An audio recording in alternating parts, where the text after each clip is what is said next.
പിതാവിന്റെയും പുത്രന്റെയും പരിശുദ്ധാത്മാവിന്റെയും നാമത്തിൽ ആമേൻ. പരിശുദ്ധ അമ്മേ, അമ്മേ പരിശുദ്ധമേ, ദൈവമാതാവേ, കൃപാസനത്തിലൂടെ ഞങ്ങൾക്കും ഞങ്ങളുടെ ദേശത്തിനും അമ്മ മധ്യസ്ഥം തേടി തന്ന എല്ലാ അനുഗ്രഹങ്ങൾക്കും കൃപകൾക്കും ഞങ്ങളിപ്പോൾ ഹൃദയം നിറഞ്ഞ നന്ദി പറയുന്നു. അമ്മേ പരിശുദ്ധമേ, ദൈവമാതാവേ, 2004 ഡിസംബർ 7 ഉച്ചകഴിഞ്ഞ് 2:30 കൃപാസനത്തിൽ സംഭവിച്ച അമ്മയുടെ പ്രത്യക്ഷപ്പെടലിനെ കുറിച്ച് തിരുസഭയ്ക്ക് സമർപ്പിച്ചിരിക്കുന്ന പഠനരേഖകളുടെ മേൽ സഭാത്മകമായ പഠനം ആരംഭിക്കുവാൻ ഞങ്ങൾ പ്രാർത്ഥിക്കുന്നു. അമ്മേ പരിശുദ്ധമേ, ഭൂസ്വർലോകങ്ങളുടെ രാജ്ഞിയായ അങ്ങേയ്ക്ക് ഭൗമസംരക്ഷണത്തിനായി പ്രപഞ്ചപ്രകൃതിയെ തന്നെ തിരുസഭ പ്രതിഷ്ഠിക്കുവാൻ ഈ പ്രത്യക്ഷീകരണം വഴി ഇടയാക്കണമേ. പരിശുദ്ധമേ, ജപമാല മാതാവേ, സകല കൃപാസനം പ്രാർത്ഥനയോടും ചേർത്ത് ഞങ്ങളിപ്പോൾ പ്രാർത്ഥിക്കുന്ന ഈ കുടുംബത്തിന്റെ പ്രത്യേക നിയോഗം പറ മക്കളെ.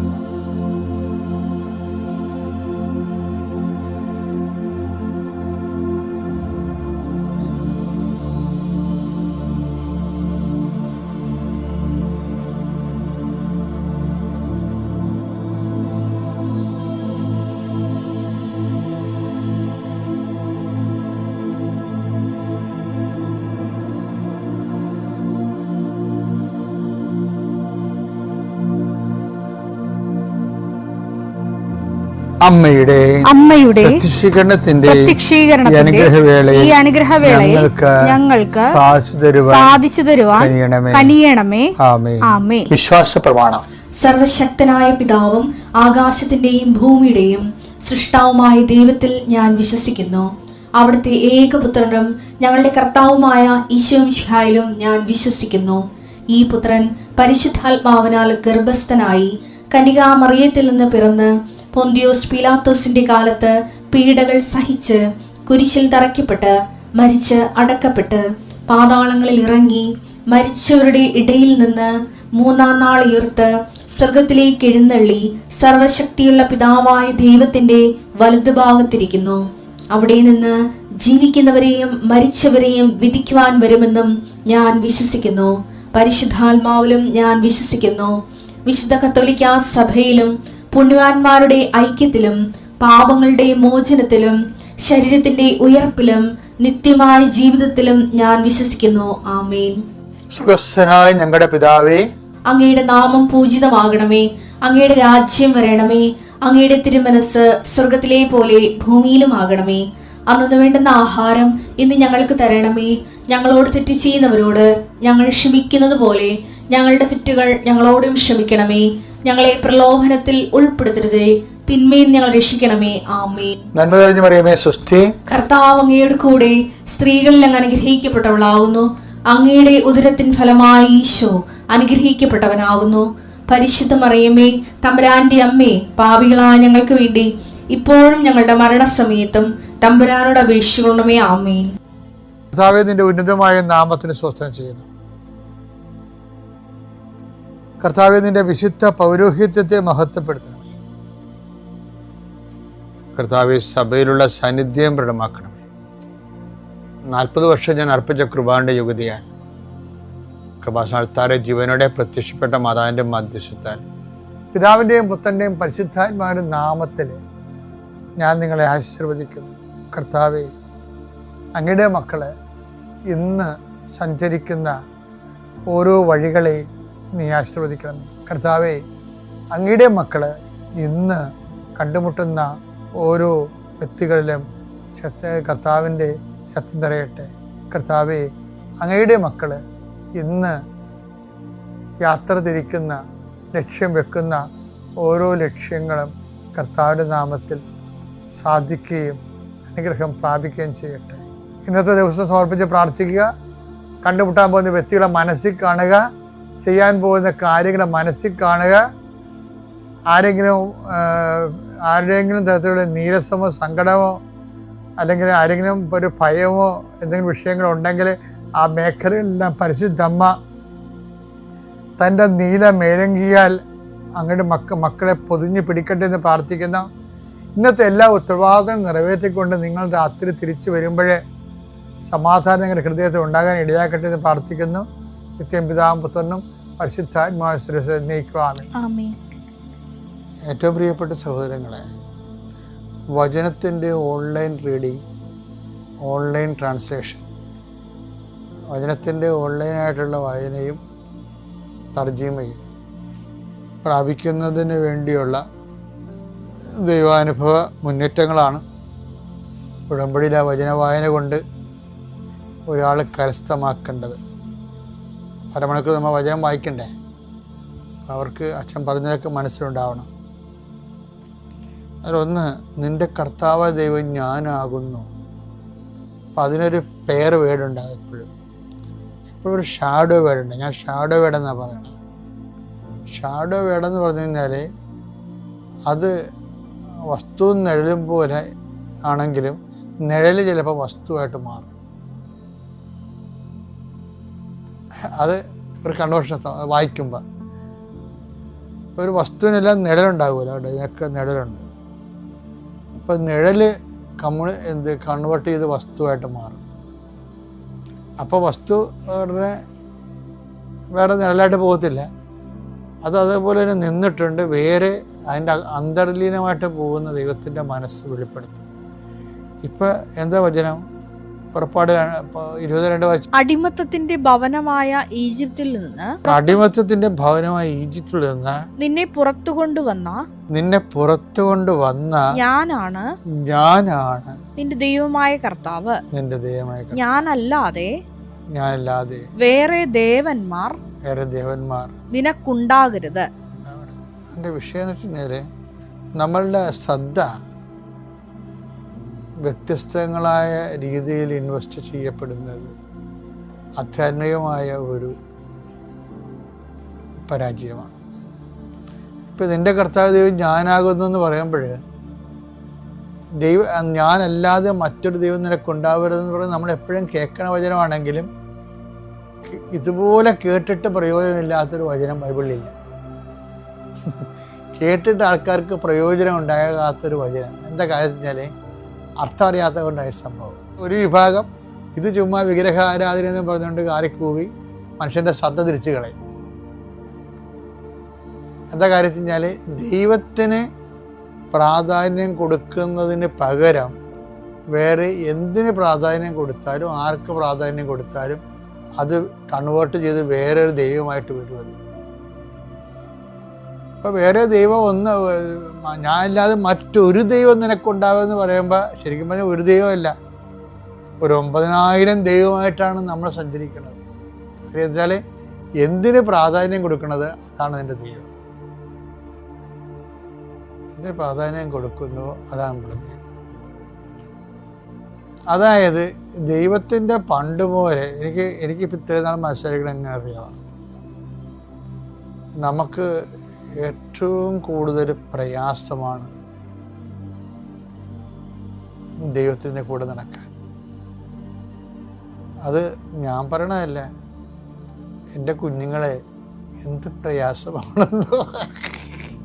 മർക്കോസ് 10:24. അവന്റെ വാക്ക് കേട്ട ശിഷ്യന്മാർ വിസ്മയിച്ചു.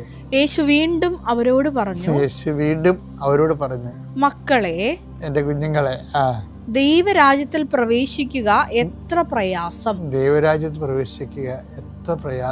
അതെന്താ പ്രശ്നം വെച്ചാല് ആളെ അറിയാതെ പറഞ്ഞു പോയതാണിത്. കർത്താവിനെ അറിയാമെന്ന് പറയല്ലേ? സത്യം പറഞ്ഞ ഇത് പറയേണ്ടായിരുന്നു കാര്യം. ആള് പറഞ്ഞു പോയി ഇങ്ങനെ, എൻ്റെ മക്കളെ ദൈവരാജ്യത്തിൽ പ്രവേശിക്കുക എന്ത് പ്രയാസമാണെന്നോ. അപ്പോൾ ആൾക്കാരെല്ലാം ധനവാന്റെ കാര്യത്തിൽ എൻ്റെ പുറകെയാണ് പോയത് 2000 കൊല്ലമായിട്ട്. എന്താണ് ധനവാൻ സ്വർഗ്ഗരാജ്യത്തിൽ പ്രവേശിക്കുക.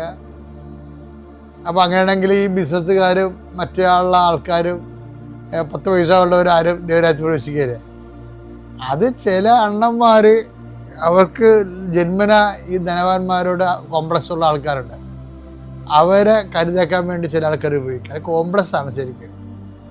കർത്താവ് എന്താ പറഞ്ഞത്? മർക്കോസ് 10:25. 10:25. ധനവാൻ ദൈവരാജ്യത്തിൽ പ്രവേശിക്കുന്നതിനേക്കാൾ എളുപ്പം ധനവാൻ ദൈവരാജ്യം പ്രവേശിക്കുന്നത് എളുപ്പം ഒട്ടകം സൂചിക്കുഴയിലൂടെ കടക്കുന്നതാണ്. സൂചിക്കുഴയിലൂടെ കിടക്കുന്നതാണ്. അപ്പൊ എൻ്റെ അർത്ഥത്തില് ഈ ധനം ദൈവത്തിൻ്റെ ഒരു സ്ഥാനം ചിലരുടെ ജീവിതത്തിൽ ധനത്തിന് അറിയാതെ ദൈവത്തിൻ്റെ സ്ഥാനം വരും.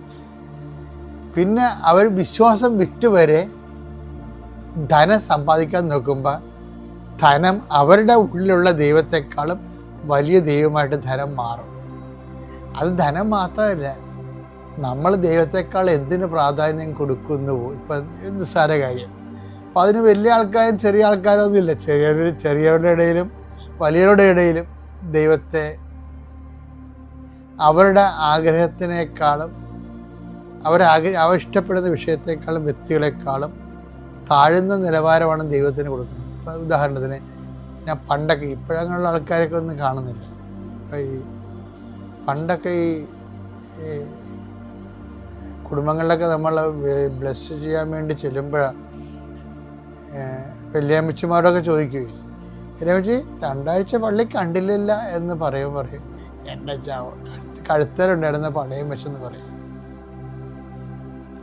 അപ്പം അതാണ് വിഷയം. കഴുത്തലുണ്ടായിരുന്നത് ചിലപ്പോൾ 1/2 പവനോ 1 പവനോ ആയിരിക്കുവേ. അത് പണയം വെച്ചതിൻ്റെ പേരിൽ പരിശുദ്ധ കുർബാന മുടക്കിയെന്നാണ് ചെടുത്തി പറയണത്. അപ്പം നമ്മൾ ചെടുത്തിൻ്റെ കാര്യത്തിൽ എല്ലാവരും കൂടി ഉരുട്ടിപ്പടിച്ച് കയറേണ്ട കാര്യമില്ല. നിങ്ങൾ ഈ ഞായറാഴ്ച കുർബാന മുടക്കുന്ന അണ്ണന്മാരെല്ലാവരും ഈ ചേടത്തേക്കുള്ള ഗതികെട്ട അവസ്ഥയാണ്. ചിലപ്പോൾ നിങ്ങളുടെ മക്കളുടെ മനസ്സമ്മതം, കൂട്ടുകാരുടെ മനസ്സമ്മതം, കല്യാണം എന്നൊക്കെ പറഞ്ഞ് നിങ്ങൾ ചാടിക്കയറി വലിയ സൂട്ടും കൂട്ടും ഇട്ട് നാട്ടുകാരെ പറ്റിക്കാൻ വേണ്ടി പോകുന്നില്ലേ?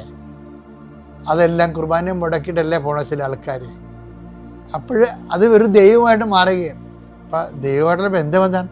അത് ഒക്കുമ്പോൾ കൂടും. അപ്പോൾ ഒക്കുമ്പോൾ ഉള്ള ബന്ധമേ ഉള്ളു. കൂട്ടുകാരുടെ കല്യാണമൊന്നും ഇല്ല, നാട്ടുകാരിൽ വരെ ഫങ്ഷനൊന്നും ഇല്ല എന്നുണ്ടെങ്കിൽ രാത്രി സിനിമയും കണ്ടിരുന്ന വെച്ചും വൈകുന്നേരത്തെ കുർബാനൊക്കെ പോകുന്ന ആൾക്കാരില്ലേ? രാവിലെ കിടന്നുറങ്ങി.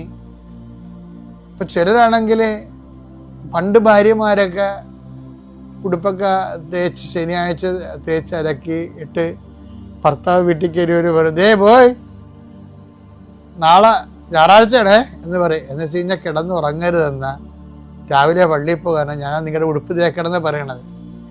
ഇന്ന് അങ്ങനെ പറയാൻ ആരുമില്ല. എൻ്റെ അടുത്ത് ഇവർ വന്ന് നിൽക്കണമെല്ലാം വളരെ വിനയത്തോടും എളിമയോടും ആ കുഞ്ഞുങ്ങളെ കാണിക്കാനും, കുഞ്ഞുങ്ങൾക്ക് അങ്ങനെ പറ്റി ഇങ്ങനെ പറ്റിയെന്നൊക്കെ പറയുമ്പോൾ എനിക്കറിയാം ഇവർ ദൈവത്തിന് വലിയ പ്രാധാന്യമില്ലാതെ ജീവിച്ച ആൾക്കാരാണ്. ആ മധുവിധുവിൻ്റെ കാലത്തും അല്ലാത്ത കാലത്തും പ്രഗ്നൻ്റ് ആയിരുന്ന കാലത്തും ഒന്നും കർത്താവിൻ്റെ കുറിച്ച് ചിന്തിച്ചിട്ടൊരു കൊന്ത പോലും ചൊല്ലാത്ത പാർട്ടിയാണ്. പ്രസവിച്ച് കഴിയുമ്പോഴാണ് പല കുഞ്ഞുങ്ങളും കണ്ണും കാര്യം ഇല്ലെന്ന് പറയണത്. അപ്പോൾ കിടന്ന് നോക്കിയിട്ട് കാര്യമില്ല. ഒന്നാമത്തെ പണികളെല്ലാം ഇരന്ന് വാങ്ങിക്കണമാണ് കേട്ടോ. ഇരന്ന് വാങ്ങിക്കാനുള്ള കാര്യം പറയാം. പക്ഷേ നമ്മൾ ഒരു മനുഷ്യൻ്റെ ഏറ്റവും വലിയ ശാപം എന്ന് പറയണത് വിശ്വാസരാഹിത്യം. അതായത് വിശ്വാസം ഉണ്ടായിരുന്നൊരു കുടുംബത്തിൽ നിന്ന് വിശ്വാസം ഇല്ലാത്ത രീതിയിലുള്ള പ്രവർത്തനങ്ങൾ ചെയ്യുന്നവരാണ് ഏറ്റവും ശപിക്കപ്പെട്ടവർ. അതുകൊണ്ടാണ് ഈശോ പറഞ്ഞത് നിങ്ങൾക്ക് മുമ്പ് വേശ്യകളൊക്കെ വരുമെന്ന് പറഞ്ഞത്. വേശ്യകൾ തന്നെ അല്ലല്ലേ ഇപ്പോൾ വരാണത്, നിങ്ങൾക്ക് മുമ്പേ അവിശ്വാസികൾ വരുന്നുണ്ടല്ല. ഇപ്പം നിങ്ങൾ അവിശ്വാസികളുടെയൊക്കെ സാക്ഷ്യം കേട്ടില്ലേ? പണ്ട് അവിശ്വാസികളായിരുന്ന ആൾക്കാർ ഒരു നിമിഷം കൊണ്ട് നിങ്ങൾ 40 കൊല്ലം ദൈവതിരുസന്നിധിയിൽ കൊയ്തു കൂട്ടിയ അനുഗ്രഹത്തിൻ്റെ 40 ഇരട്ടിയാണ് ഇന്നലെ വരെ അവിശ്വാസിയായിരുന്ന ആൾ ഇന്ന് വിശ്വാസിയാകുമ്പോൾ കർത്താവിൻ്റെ തിരുസന്നിധി നേടണത്. അത്രയും നേട്ടത്തിനുള്ള സമയം നിനക്കുണ്ടായിരുന്നു. എന്നിട്ട് നീ അത് നാട്ടുകാരെ നേടാനും സ്വർണം നേടാനും പറമ്പ് നേടാനും പാർട്ടിക്കാരെ നേടാനും ഉള്ള കുടുംബ യൂണിറ്റും പാർട്ടി യോഗങ്ങളും സ്ത്രീകളുടെ എന്തോ സംഘടന ഉണ്ടല്ലോ, കുടുംബശ്രീ, അങ്ങനെയുള്ള പരിപാടികളെല്ലാം വെച്ചിരിക്കണത് എവിടെയാണ്? രാവിലെ കുർബാന സമയത്താണ്. അവിടെ ക്രിസ്ത്യാനികളെ ഹാജർ ഉണ്ടാകാതിരിക്കാൻ വേണ്ടി തന്നെ ചിലർ നിരീശ്വരവാദമുള്ളവരും അല്ലാത്തവരും നമ്മളെ അതിൽ നിന്ന് മാറ്റമുണ്ട്. ബോധപൂർവ്വം മാറ്റുന്നവരുണ്ട്. ഇതേ സാക്ഷി നിങ്ങൾ കേട്ടാൽ മനസ്സിലാവും.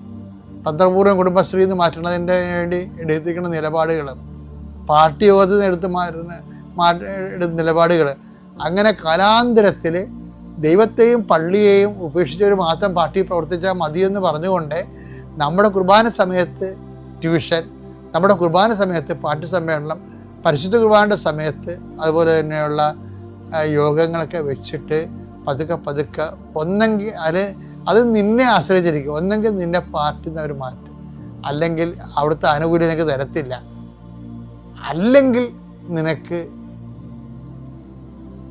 നീ അവരിൽ നിന്ന് നീ ദൈവത്തിൽ നിന്ന് മാറും. ഇതെന്താണ് സംഭവിച്ചതെന്ന് നീ ചിന്തിച്ചാൽ മതി. ഏതായാലും കർത്താവ് പറഞ്ഞു പോയി, എന്താണ്? ഞെരുക്കമാണ് മകനെ, സ്വർഗ്ഗരാജ്യത്തിൽ പ്രവേശിക്കുക ഞെരുക്കം, ബലം പ്രയോഗിക്കുന്നവൻ മാത്രം അതിൽ പ്രവേശിക്കുന്നവൻ. ഇപ്പം എല്ലാം മനസ്സിലായില്ലേ? പിന്നെ നമ്മൾ എന്താ ചെയ്യേണ്ടത്? ഉടമ്പടിയുടെ ഈ പ്രത്യക്ഷീകരണത്തിന് സാക്ഷിയാക്കുമ്പോൾ ദൈവം നിങ്ങളുടെ ജീവിതത്തിൽ പ്രവർത്തിക്കണ്ടേ? ക്യാൻസർ മാറണ്ടേ? തൈറോയിഡ് മാറണ്ടേ? കടങ്ങൾ പരിഹരിക്കണ്ടേ? നിങ്ങളുടെ ആത്മീയ ജീവിതം വലുതാകണ്ടേ? നിങ്ങൾക്ക് സുവിശേഷം പ്രഖ്യാപിക്കണ്ടേ? നിങ്ങൾക്ക് സുവിശേഷമാകണ്ടേ? സുവിശേഷമേകണ്ടേ? ദൈവത്തിൻ്റെ സ്വന്തം പൈതലാകണ്ടേ? അപ്പം അങ്ങനെ വരുമ്പോൾ അതിനാണ് ദൈവം എന്താ പറഞ്ഞിരിക്കുന്നത്? അവൻ പറയണത് പോലെ ചെയ്യുക. അപ്പം അവൻ പറയണ പോലെ ചെയ്യാൻ നമുക്ക് നോട്ട് തന്നിട്ടുണ്ട്. കൃപാസന മാതാവിൻ്റെ പ്രത്യക്ഷീകരണത്തിൻ്റെ സാക്ഷികളാണെങ്കിൽ ആദ്യം എന്താ ചെയ്യേണ്ടത്?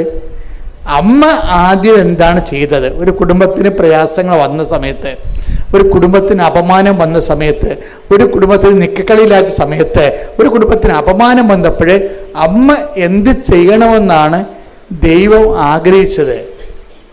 അമ്മ ആ വിഷയം മുഴുവനും ഈശോയുടെ അടുത്തേക്ക് കൊണ്ടുവന്നു. ഈശോയുടെ അടുത്ത് കൊണ്ടുവന്നപ്പോൾ പറഞ്ഞു, ഈശോനെ കൊണ്ട് ദൈവം ഉദ്ദേശിക്കുന്നത് പാപത്തിന് പരിഹാരം ചെയ്യുക, മനുഷ്യരാശിയുടെ രക്ഷയും വീണ്ടെടുപ്പ് സാധിക്കുക എന്നുള്ളതാണ് ഈശോനെ കൊണ്ട് പരമപിതാവ് ഉദ്ദേശിക്കുന്നത്. അതുകൊണ്ട് ആ ഒരു ലക്ഷ്യം അട്ടിമറിക്കപ്പെടുമെന്ന് വിചാരിച്ചുകൊണ്ട് ഈശോ ആദ്യം ബ്ലോക്ക് ചെയ്യുന്നുണ്ട്. എനിക്ക് നിനക്കും എന്താണ്? എൻ്റെ സമയം ഇനി സമാഗതമായിട്ടില്ലല്ലോ. അപ്പോൾ അമ്മ സ്വാഭാവികമായിട്ട്, അമ്മയ്ക്ക് ഏറ്റവും കൂടുതൽ ബന്ധം ആരോടാ? ഈശോനോട് ഉണ്ടായേക്കാളും നേരത്തെ ബന്ധം അപ്പയ്ക്ക് അപ്പായോടുള്ള ബന്ധം ഉണ്ടായത്. അപ്പായോട് ബന്ധം ഉണ്ടായതിൻ്റെ പേരിലാണ് അമ്മയ്ക്ക് പരിശുദ്ധാത്മാവിനെ കിട്ടിയത്. അപ്പോൾ അമ്മ അപ്പായോട് പറഞ്ഞു, വാട്ട് ഐ ഷുഡ് ഡു, ഇതാണ് ഈശോ പറയണമെന്ന് പറയും. അപ്പോഴുടനെ പരിശുദ്ധാത്മാവ് അമ്മയ്ക്ക് ജ്ഞാനവരം കൊടുക്കുന്നതാണ്. എന്താണ്? ഇങ്ങനെ ഈ വിഷയത്തിൽ ഈശോ നമുക്ക് ഇടപെടുത്താൻ എളുപ്പ വഴിയുണ്ട്. എന്ത് ചെയ്യണം? അവൻ പറയണ പോലെ ചെയ്താൽ മതി. അതെന്ന് വെച്ച് കഴിഞ്ഞാൽ ആ ഒരു ഇൻസിഡൻറ്റ് സംഭവിച്ചതാണെങ്കിലും അതിൻ്റെ ഒരു പ്രായോഗിക വ്യാഖ്യാനം വരണത് അമ്മ പഠിച്ച ആത്മീയതയിൽ നിന്നാണ്. അമ്മയും ഈശോനെ ഉദരത്തിൽ ഒഴിവാക്കിയത് അങ്ങനെയാണ്. ദൈവത്തിനൊന്നും അസാധ്യമല്ലല്ലോ എന്ന് അമ്മയോട് പറയണില്ലേ? അമ്മ മനസ്സിലാക്കിയ ദൈവത്തെ, അമ്മയ്ക്ക് വെളിപ്പെട്ട് കിട്ടിയ ദൈവത്തെക്കുറിച്ച് മാലാഖ അമ്മയോട് പറഞ്ഞത് എന്താണ്? ദൈവത്തിനൊന്നും അസാധ്യമല്ലല്ലോ. അപ്പോൾ ദൈവം ആരാണെന്ന് ചോദിച്ചാൽ അമ്മ പറയും, രണ്ട് കാര്യം പറയും. അവൻ വലിയവനാണ്, രണ്ടാമത്തെ കർത്താവിനിക്ക് വലിയ കാര്യങ്ങൾ ചെയ്തിരിക്കുന്നു, അവൻ വലിയവനാണ്. രണ്ടാമത്തെ എന്താണ്? അവന് ഒന്നും അസാധ്യമല്ലാത്തവനാണ്.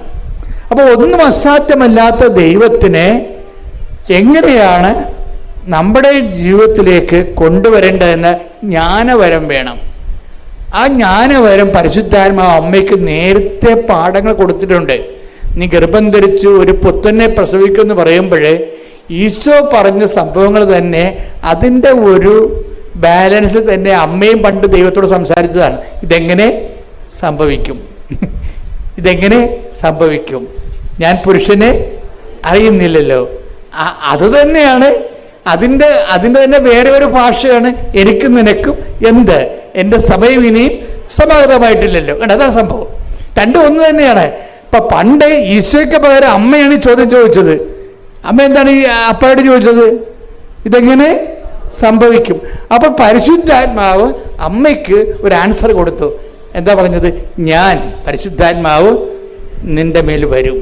അത് മാലാഖ വഴി പറഞ്ഞതാണ്. എന്നിട്ട് നിന്നിൽ നിന്ന് ഉത്ഭവിക്കുന്നവൻ അത്യുന്നതൻ ദൈവപുത്രൻ വിളിക്കപ്പെടും. ആ വെളിപാട് അവസാനിക്കുന്നത് എങ്ങനെയാണ്? ദൈവത്തിനൊന്നും അസാധ്യമല്ലല്ലോ എന്ന് പറയുമ്പോൾ അമ്മ ഒരു ഉത്തരം പറയുന്നുണ്ട്. എന്താണ്? ഇതാ കർത്താവിൻ്റെ ദാസി, നിന്റെ വചനം പോലെ എന്നിൽ നിറവേട്ടെ. അപ്പോൾ വചനം എന്ന് പറയുന്നത് എന്താണ്? എല്ലാ ഒന്നും അസാധ്യമല്ലാത്ത ദൈവത്തിനെ നമ്മുടെ ജീവിതത്തിൽ എല്ലാം സാധ്യമാക്കുന്നതിൻ്റെ ഒരു പോംവഴി എന്താണ്? വചനത്തെ, നിന്റെ വചനം പോലെ എന്നിൽ, ആ വചനത്തെ നിറവേറ്റുകയാണ്. ഇതമ്മ പഠിച്ചതാണ് നേരത്തെ. ഈ നേരത്തെ പഠിച്ച പാഠത്തിൻ്റെ റിവിഷൻ മാത്രമാണ് കാനായിൽ എനിക്ക് നിനക്ക് വേണ്ടത്, എൻ്റെ സമയം സമാഗതമായിട്ടല്ലോ എന്ന് പറയുമ്പോഴേ അമ്മ താൻ അനുവർത്തിച്ച് എങ്ങനെയാണോ അസാധ്യമായ ഒന്നും അസാധ്യമല്ല ദൈവത്തിൻ്റെ വചനത്തെ തൻ്റെ ഉദരത്തിൽ മാംസമാക്കിയത്, അതേ ഇക്വേഷൻ, അതേ ഫോർമുല അമ്മ ജനങ്ങളോട് പറയും. എന്താണ്? ഞാൻ ഇങ്ങനെയാണ് ഈശ്വരൻ്റെ ഉദരത്തിലെ വചനത്തെ ഗർഭം ധരിച്ച് മാംസമാക്കിയതെങ്കിലേ സന്നിഗ്ധമായ അവസ്ഥയിൽ ദൈവത്തെ ഈ വിഷയത്തിൽ ഇടപെടുന്നതിന് ഒറ്റ കാര്യം അത്രയേ ഉള്ളൂ. എന്നെപ്പോലെ നിങ്ങളും ദൈവത്തിൻ്റെ വചനം അവൻ പറയണത് പോലെ ചെയ്താലും മതി. നമ്മൾ ഉടമ്പടി ചെയ്യണത് അതാണ്. നമ്മുടെ വിഷയങ്ങളെ സാധ്യമാക്കുന്നതിന് വേണ്ടി, ഒന്നും അസാധ്യമല്ല ദൈവത്തിന് നമ്മുടെ ജീവിതത്തിൽ ഇടപെടുന്നതിന് വേണ്ടി മരിയൻ സ്പിരിച്വാലിറ്റിയാണ് നമ്മൾ അപ്ലിക്കേറ്റ് ചെയ്യണത്. എന്താണ്? അതെന്താണ്? അവൻ പറയണത് പോലെ ചെയ്യുന്നു. ഇതാ കർത്താവിൻ്റെ ദാസി, നിന്റെ അപ്പോൾ വചനമാണ് പ്രശ്നം. വചനത്തെ ആർട്ടിക്കുലേറ്റ് ചെയ്തിട്ട് ഒരു വചനത്തെ എങ്ങനെയാണ് ഈശോയാക്കി കൈകാലം വെച്ച് അതവസാനം നിത്യതയുടെ ദൈവത്തിൻ്റെ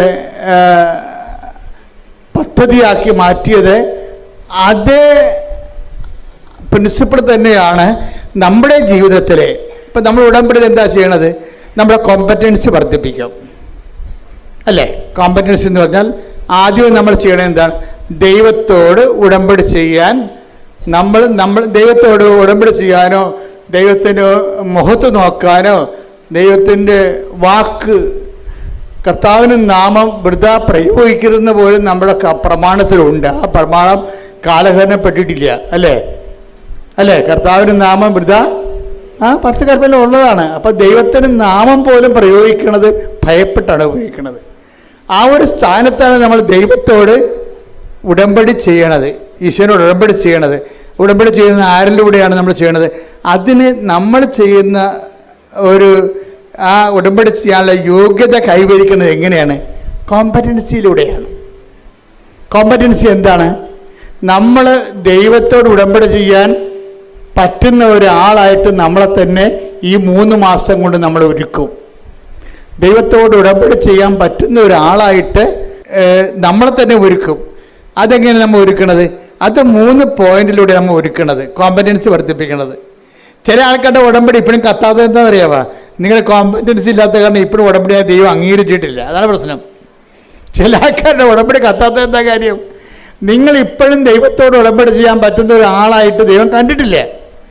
അതാണ് ഇന്നത്തെ പ്രശ്നം. ദൈവത്തോട് ഉടമ്പടി ചെയ്യണമെങ്കിൽ ഉടമ്പടിയുടെ കവനൻ്റ് കോമ്പറ്റൻസി ഉണ്ട്. കവനൻ്റ് കോമ്പറ്റൻസിയിൽ 3 പോയിന്റുകളുണ്ട്. ഈ 3 പോയിന്റും വൃത്തിയായിട്ട് ചെയ്താൽ നമ്മൾ കോമ്പറ്റൻ്റായി. എന്താണ്?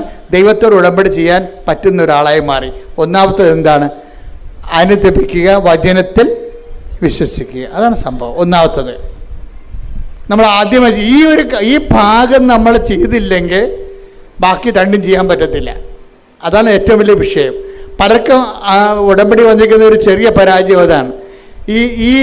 ഈ ഭാഗം നമ്മൾ ചെയ്ത് അനുദപിക്കുക, സുവിശേഷത്തിൽ വിശ്വസിക്കുക എന്ന് പറയുമ്പോഴേ നമ്മുടെ അനുതാപം എന്ന് പറയണത് വിശ്വസിക്കുമ്പോൾ ഒരു വ്യക്തിക്കുണ്ടാകുന്ന അനുതാപമാണ്. ലോകത്തിൽ പലതരം അനുതാപങ്ങളുണ്ട്. ഞാനതിൽ ഖേദിക്കുന്നു എന്നൊക്കെ മന്ത്രിമാർ പറയത്തില്ലേ?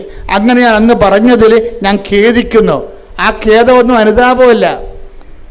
സുവിശേഷവിഹിതമായ രക്ഷാകരമായ അനുതാപം. അനുതാപം 2 തരമുണ്ട്. കേവല അനുതാപമുണ്ട്, മാനുഷിക അനുതാപം ഉണ്ട്. പക്ഷേ രക്ഷാകരമായ അനുതാപമുണ്ട്. രക്ഷാകരമായ അനുതാപം എന്ന് പറയുന്നത് എന്താണ്? സുവിശേഷത്തിൽ വിശ്വസിക്കുന്നത് നിമിത്തം നമുക്കുണ്ടാകുന്ന അനുതാപം. സുവിശേഷം വിശ്വസിക്കുമ്പോൾ ദൈവത്തിൻ്റെ മനസ്സ് നമ്മൾ അറിയുന്നു. ദൈവത്തിൻ്റെ മനസ്സറിയുമ്പോഴേ നമ്മളുടെ ചില ചെയ്തികളെക്കുറിച്ച് നമ്മൾക്ക് അനുതാപം ഉണ്ടാകുന്നു.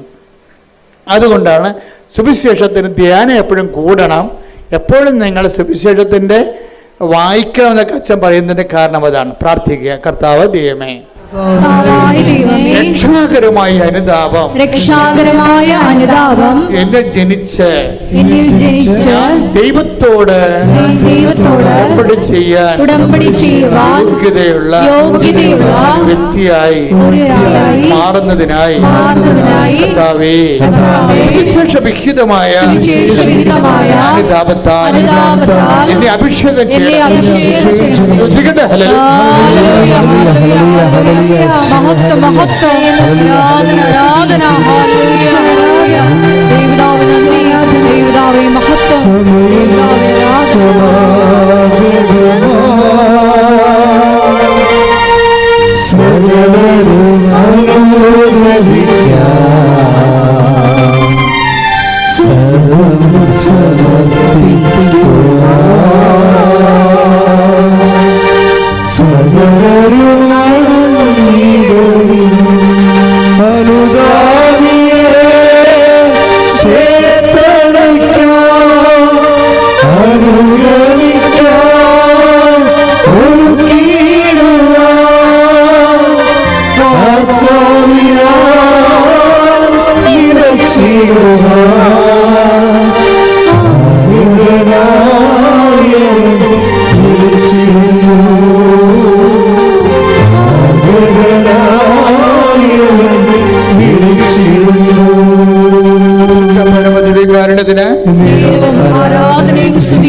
കവനന്റ് കോമ്പറ്റൻസി എന്ന് പറഞ്ഞാൽ ഉടമ്പടി ദൈവത്തോട് ചെയ്യാനുള്ള യോഗ്യത.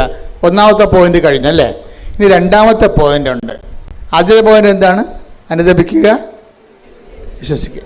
ഇനി നമ്മളെ യോഗ്യമാക്കുന്ന ഒരു ഉത്തമ ഉടമ്പടി പങ്കാളിയായി മാറ്റുന്ന രണ്ടാമത്തെ പോയിന്റ് എന്താണെന്ന് അറിയാവോ? അവൻ പറയണത് പോലെ ചെയ്യുക. അതതിൻ്റെ മർമ്മം എന്ന് പറഞ്ഞാൽ അവൻ പറയണവർ ചെയ്യുക. നമ്മൾ അതിൻ്റെ പേരിലാണ് ഞാൻ രോഗിയായിരുന്നു, നിങ്ങൾ എന്നെ സന്ദർശിച്ചു. കരുണയുള്ളവർ ഭാഗ്യവാന്മാർ, അവരുടെ മേൽ കാരുണ്യമുണ്ടാകും. അപ്പോഴങ്ങനെ ദൈവത്തിൻ്റെ കരുണയും അതുപോലെ തന്നെ ദൈവത്തിൻ്റെ വചനങ്ങളും, ഞാൻ പരദേശിയായിരുന്നു, നിങ്ങളെ സന്ദർശിച്ചു. ഞാൻ കാരാഗൃഹത്തിലായിരുന്നു, നിങ്ങളെന്നെ സന്ദർശിച്ചു. ഞാൻ രോഗിയായിരുന്നു, നിങ്ങളെന്നെ സന്ദർശിച്ചു. അപ്പോൾ എല്ലാ തരത്തിലുള്ള മനുഷ്യോപകാര പ്രവർത്തനങ്ങളെന്ന് ഇന്ന് നമുക്ക് പറയാൻ പറ്റത്തില്ല. ഇപ്പം നമ്മൾ ഈ മരങ്ങളെല്ലാം നമ്മൾ ഈ കെട്ടിടം എന്താണ് ഇവിടെ വന്നിരിക്കണത്? ഈ കെട്ടിടം എന്താ ഇവിടെ? ഈ കെട്ടിടം കല്ലിട്ടത് അവിടെയാണ്. അപ്പം ഞങ്ങൾ കെട്ടിടം പണിയാൻ വേണ്ടി വന്നപ്പോൾ അവിടെ 2 മരം നിൽക്കുന്നുണ്ടായിരുന്നു. അപ്പോൾ ഞാൻ പറഞ്ഞു മരം വെട്ടാൻ പറ്റത്തില്ലെന്ന് പറഞ്ഞു. അപ്പം മരമില്ലാത്ത സ്ഥലത്തേക്ക് കെട്ടിടം മാറ്റിയതിനെ കണ്ടത്. 2 മരത്തിന് വേണ്ടിയാണ്. അല്ലെങ്കിൽ റോഡിൽ നിന്ന് നോക്കുമ്പോൾ ഭംഗിയായിട്ട് ഈ കെട്ടിടം കാണാൻ പറ്റും. പെട്ടെന്ന് നമ്മൾ ഭംഗിയായിട്ട് ആൾക്കാരെ കാണിക്കുകയല്ല പ്രശ്നം. ഇവിടെ ജീവജാലങ്ങൾ ഒരുമിച്ച് നമ്മൾ ജീവിക്കുമ്പോൾ നമ്മൾ പങ്കെടുക്കുന്ന ഒരു പൊതു പ്രകൃതിയുണ്ട്. അതിനകത്ത് വെള്ളമുണ്ട്, വായുവുണ്ട്, മരങ്ങളുണ്ട്. ഈ മുളയുടെ 2 കഷ്ണങ്ങൾ വെട്ടിയതിന് ഞാൻ ഇവിടെ വന്ന് കോൺട്രാക്ടറുമായിട്ട് ഒരു ദിവസം മുഴുവൻ പ്രശ്നം ഉണ്ടാക്കി. എന്നിട്ടും അവരത് വെട്ടി. കാര്യം അതിൻ്റെ അകത്ത് മുള കാറ്റത്ത് ആടിക്കൊണ്ട് നമ്മുടെ പല അലുമിനിയം ഷീറ്റുകളെ തെറിപ്പിച്ച് കളഞ്ഞു. പക്ഷേ ഇത് പ്രകൃതിയെ സംരക്ഷിക്കുക എന്നുള്ളതും നമ്മുടെ സുവിശേഷ വിഹിതമായ ഒരു സാക്ഷ്യമാണത്. കാര്യം നമുക്ക് വെറുതെ ഇങ്ങനെ സർവേ ചെയ്യാൻ പറ്റത്തില്ല. ഞാനൊരു ഗൾഫ് രാജ്യങ്ങളിൽ സുവിശേഷ വിലയ്ക്ക് പോയപ്പോൾ ഞാൻ ഒരു 10-100 കിലോമീറ്റർ ഈ എണ്ണപ്പാടത്തിലൂടെ പോയി. അപ്പം ഞാനവിടെ ദൈവമേ, കേരളം എന്ത് മനോഹരമാണെന്ന്. ഖത്തറിൽ ചെന്നപ്പോൾ അത് വേറെ രാജ്യമാണ്. ഖത്തറിൻ്റെ വിമാനത്താവളത്തിനകത്ത് അവർ വനം വെച്ച് പിടിപ്പിക്കുകയാണ്. വിമാനത്താവളത്തിനകത്ത് അതെന്ത് കോടികൾ മുടക്കിയാണ് ആ മരങ്ങൾ വെച്ച് പിടിപ്പിക്കുന്നത്. ഒരു പച്ചപ്പില്ലാത്ത എന്തുമാത്രം വിഷമിക്കണമെന്നാണ്. അപ്പം നമുക്ക് ഉള്ള സാഹചര്യങ്ങളെ ഉപയോഗിക്കുന്നത് ഈ മനുഷ്യൻ മാനസാന്തരപ്പെടുന്ന മാത്രമല്ല, മാനസാന്തരത്തിൻ്റെ ഒരു ഇക്കോളജിയുമായിട്ട് കുറേ ബന്ധമുള്ള കാര്യങ്ങളാണ്. പക്ഷേ എല്ലാ ജീവജാലങ്ങളും വളരാനും പുലരാനും അനുവദിക്കുന്നു. നമുക്ക് ദോഷം ഉണ്ടാകുന്ന ജീവജാലങ്ങളെ കുറിച്ചല്ല. ഇപ്പോൾ പാമ്പിനൊക്കെ പറഞ്ഞ് വീട്ടിൽ കയറ്റി വെക്കുന്ന ചിലപ്പോൾ അത് കൊത്തി ചത്തുപോകും നമ്മൾ. അതിനൊക്കെ നമുക്ക് കർത്താവ് പറഞ്ഞിട്ടുണ്ട്, നിങ്ങളെ വിവേകമുള്ളവരായിരിക്കണമെന്ന്, സർപ്പങ്ങളെപ്പോലെ വിവേകമുള്ളവരായിരിക്കണമെന്ന്. വിവേകം കാണിക്കേണ്ടി വരും ആ കാര്യത്തിൽ. പ്രകൃതി സ്നേഹം കാരണം വിവേകം പോകരുത്. അതൊരു പ്രാക്ടിക്കൽ ഇംപ്രൂഡൻസാണ് അതിൻ്റെ പശ്ചാത്തലം. ഇപ്പം ഞാൻ പറഞ്ഞു വരുന്നതിൻ്റെ കാരണം, അവൻ പറയണ പോലെ ചെയ്തു വരുമ്പോഴേ സ്വാഭാവികമായിട്ടും മനുഷ്യൻ മാത്രമല്ല അവിടെ ആ ചെയ്യത്തിലുള്ളത്, പ്രകൃതിയും പരിസരങ്ങളും എല്ലാം അതിൻ്റെ അകത്തുണ്ട്.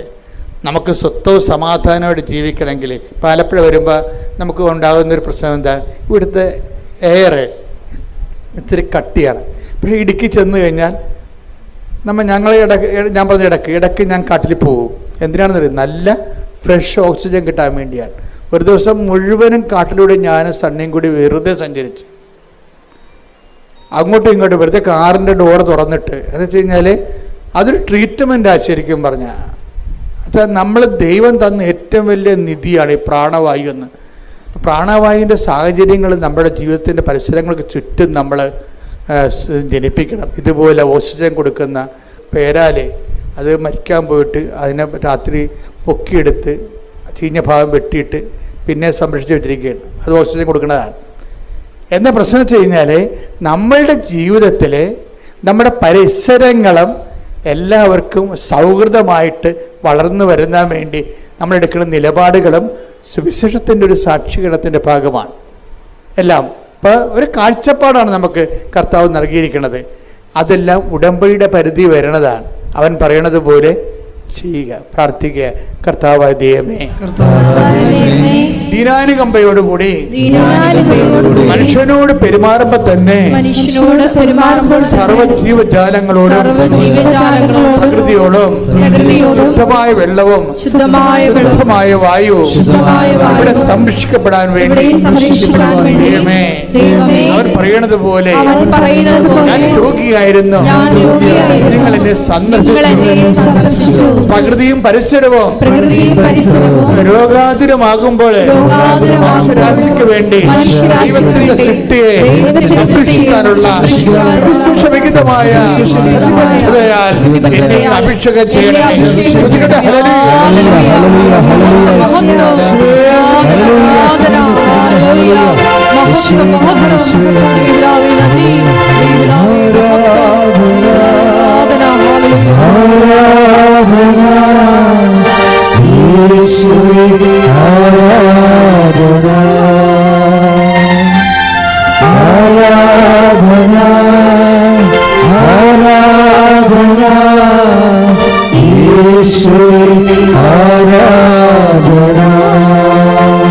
പരിശുദ്ധ പരമദിവ്യകാരുണ്യത്തിന്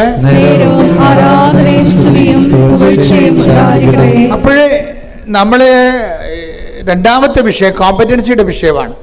അതായത് ഉടമ്പടിക്ക് യോഗ്യമായ ഉടമ്പടി പങ്കാളി എന്ന് പറയുന്നത്, ഒന്ന് അനുദപിക്കുക, വിശ്വസിക്കുക. രണ്ടാമത്തെ എന്താണ്, അവൻ പറയണത് പോലെ ചെയ്യുക.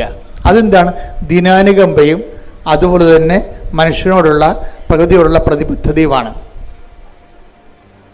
അത് ദൈവികമായ ഒരു ഉത്തരവാദിത്വമായിട്ട് നമ്മൾ ഡെവലപ്പ് ചെയ്ത് വരും ഉടമ്പടി കാലങ്ങളിൽ. ഇനി മൂന്നാമതൊരു കാര്യമുണ്ട്. എന്താണ്, ലോകം മുഴുവനും പോവുക, എല്ലാ സൃഷ്ടികളോടും സുവിശേഷം പ്രസംഗിക്കുക. അപ്പോൾ ഇതെല്ലാം മനസ്സിലായില്ലേ?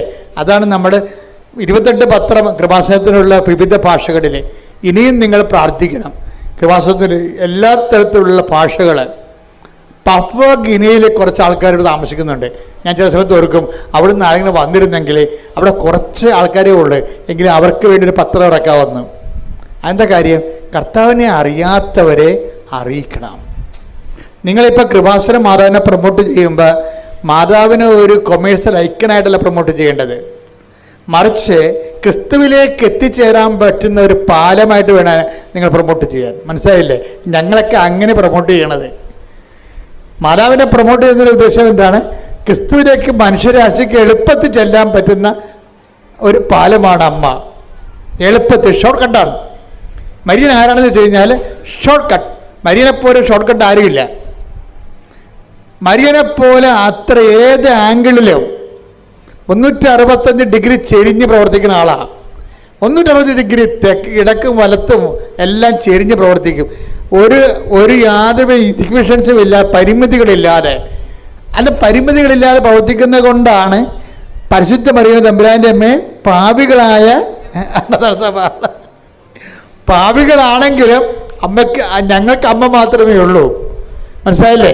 ഞങ്ങൾ മാനസാന്തരപ്പെട്ട് വരാൻ സമയമെടുക്കും. കുടുംബത്തിൻ്റെ സാഹചര്യം അതാണ്. മാനസാന്തരപ്പെട്ടാലും അത് നടപ്പിൽ വരുത്തണമെങ്കിൽ ചിലപ്പോൾ കുറച്ചുകൂടി സമയമെടുക്കും. അതുകൊണ്ട് അക്കാലങ്ങളിലെല്ലാം എൻ്റെ അവസ്ഥ വളരെ പരിധിയാതെ എനിക്ക് അമ്മ മാത്രമേ ഉള്ളൂ. ആ പ്രാർത്ഥന എന്ന് പറയുന്നത് ഞാൻ ചില സമയത്ത് ഓർക്കുകയും, ഒരു മനുഷ്യൻ്റെ ഏറ്റവും വലിയ ദൈവാനുഗ്രഹം എന്ന് പറയുന്നത് ഒരു കാത്തലിക് ഫാമിലിയിൽ ജനിക്കാൻ കഴിയുന്നതാണ്. അപ്പോൾ നിങ്ങൾ ഓർക്കും, ഞങ്ങൾ CSIക്കാരാണല്ലോ, ഞങ്ങൾ ഓർത്തഡോക്സുകാരാണ്, അച്ഛൻ ഞങ്ങൾ ഒഴിവാക്കിയ. അങ്ങനെ ഒഴിവാക്കിയല്ല. അതായത് അമ്മയോട് നിങ്ങൾക്കിപ്പോൾ ഓർത്തഡോക്സുകാർക്കും പ്രത്യേകിച്ച് അതുപോലെ തന്നെ യാക്കോബീസ് അവർക്കെല്ലാം അമ്മയോട് നല്ല ബന്ധമുള്ള ആൾക്കാരാണ്. നമ്മളുടെ ബന്ധം എന്ന് പറയണത് ഈ വളരെ ഇമോഷണൽ ആയിട്ടുള്ള ഒരു അമീക്കബിളായിട്ടുള്ള ബന്ധമാണ്. ഈ ബന്ധത്തെ നമ്മൾ ഉപയോഗിക്കുന്നത് യേശുക്രിസ്തുവിൽ വളരാൻ വേണ്ടിയാണ്. നിങ്ങളോർക്കും മാതാവിൻ്റെ പെരുന്നാൾ നടത്തുന്നു, മാതാവിനെ തൊട്ടുമുത്തുന്നു, ഇത് വിഗ്രഹാരാധനയല്ല. ബുദ്ധിയും ബോധം ഇല്ലാത്തവൻ, ദൈവത്തെക്കുറിച്ച് അറിയാൻ പാടില്ലാത്തവൻ, അനുഭവത്തിൻ്റെ ആത്മീയ പാരമ്പര്യം ഇല്ലാത്തവൻ, ഇന്നലെ മുളച്ച് ചില ആശയങ്ങളും കൊണ്ട് തല ചുവന്നുണ്ടാക്കുന്നവന് എന്തും പറയാം. പക്ഷെ നമ്മളെ സംബന്ധിച്ചിടത്തോളം നമ്മളെ സ്നേഹിക്കുകയും ആദരിക്കുകയും ചെയ്യുന്ന ദൈവത്തിനറിയാം നമ്മൾ എന്താണ് ചെയ്യണമെന്ന്. എന്താണ് ദൈവത്തിന് കൊടുക്കാനുള്ള സ്നേഹം. വ്യത്യസ്തമായ രീതികളിൽ നമ്മൾ ദൈവത്തോട് പ്രകടിപ്പിക്കുന്നതാണ്. വ്യത്യസ്തമായ രീതികളിൽ. അപ്പം അതിൻ്റെ പിന്നിലെല്ലാം ഉള്ളത് എന്താണ്? ദൈവത്തോടുള്ള വല്ലാത്ത സ്നേഹമാണ്. ഈ ദൈവത്തോടുള്ള ശരിക്കും പറഞ്ഞാൽ അമ്മ പ്രത്യക്ഷപ്പെടാനുള്ള ഒരു കാരണം എന്ന് നിങ്ങൾക്കറിയാമോ? അതെന്ന് പറയുന്നത്, അതിൻ്റെ ഒരു കാരണം എന്ന് പറയുന്നത് ഞാൻ മനസ്സിലാക്കുന്നത്, ഞാനിപ്പോൾ തന്നെ 2 പ്രത്യക്ഷീകരണം നടന്നിട്ടുണ്ട്. ഒരു പ്രത്യക്ഷീകരണം ഈജിപ്തിൽ വെച്ചാണ് നടന്നത്.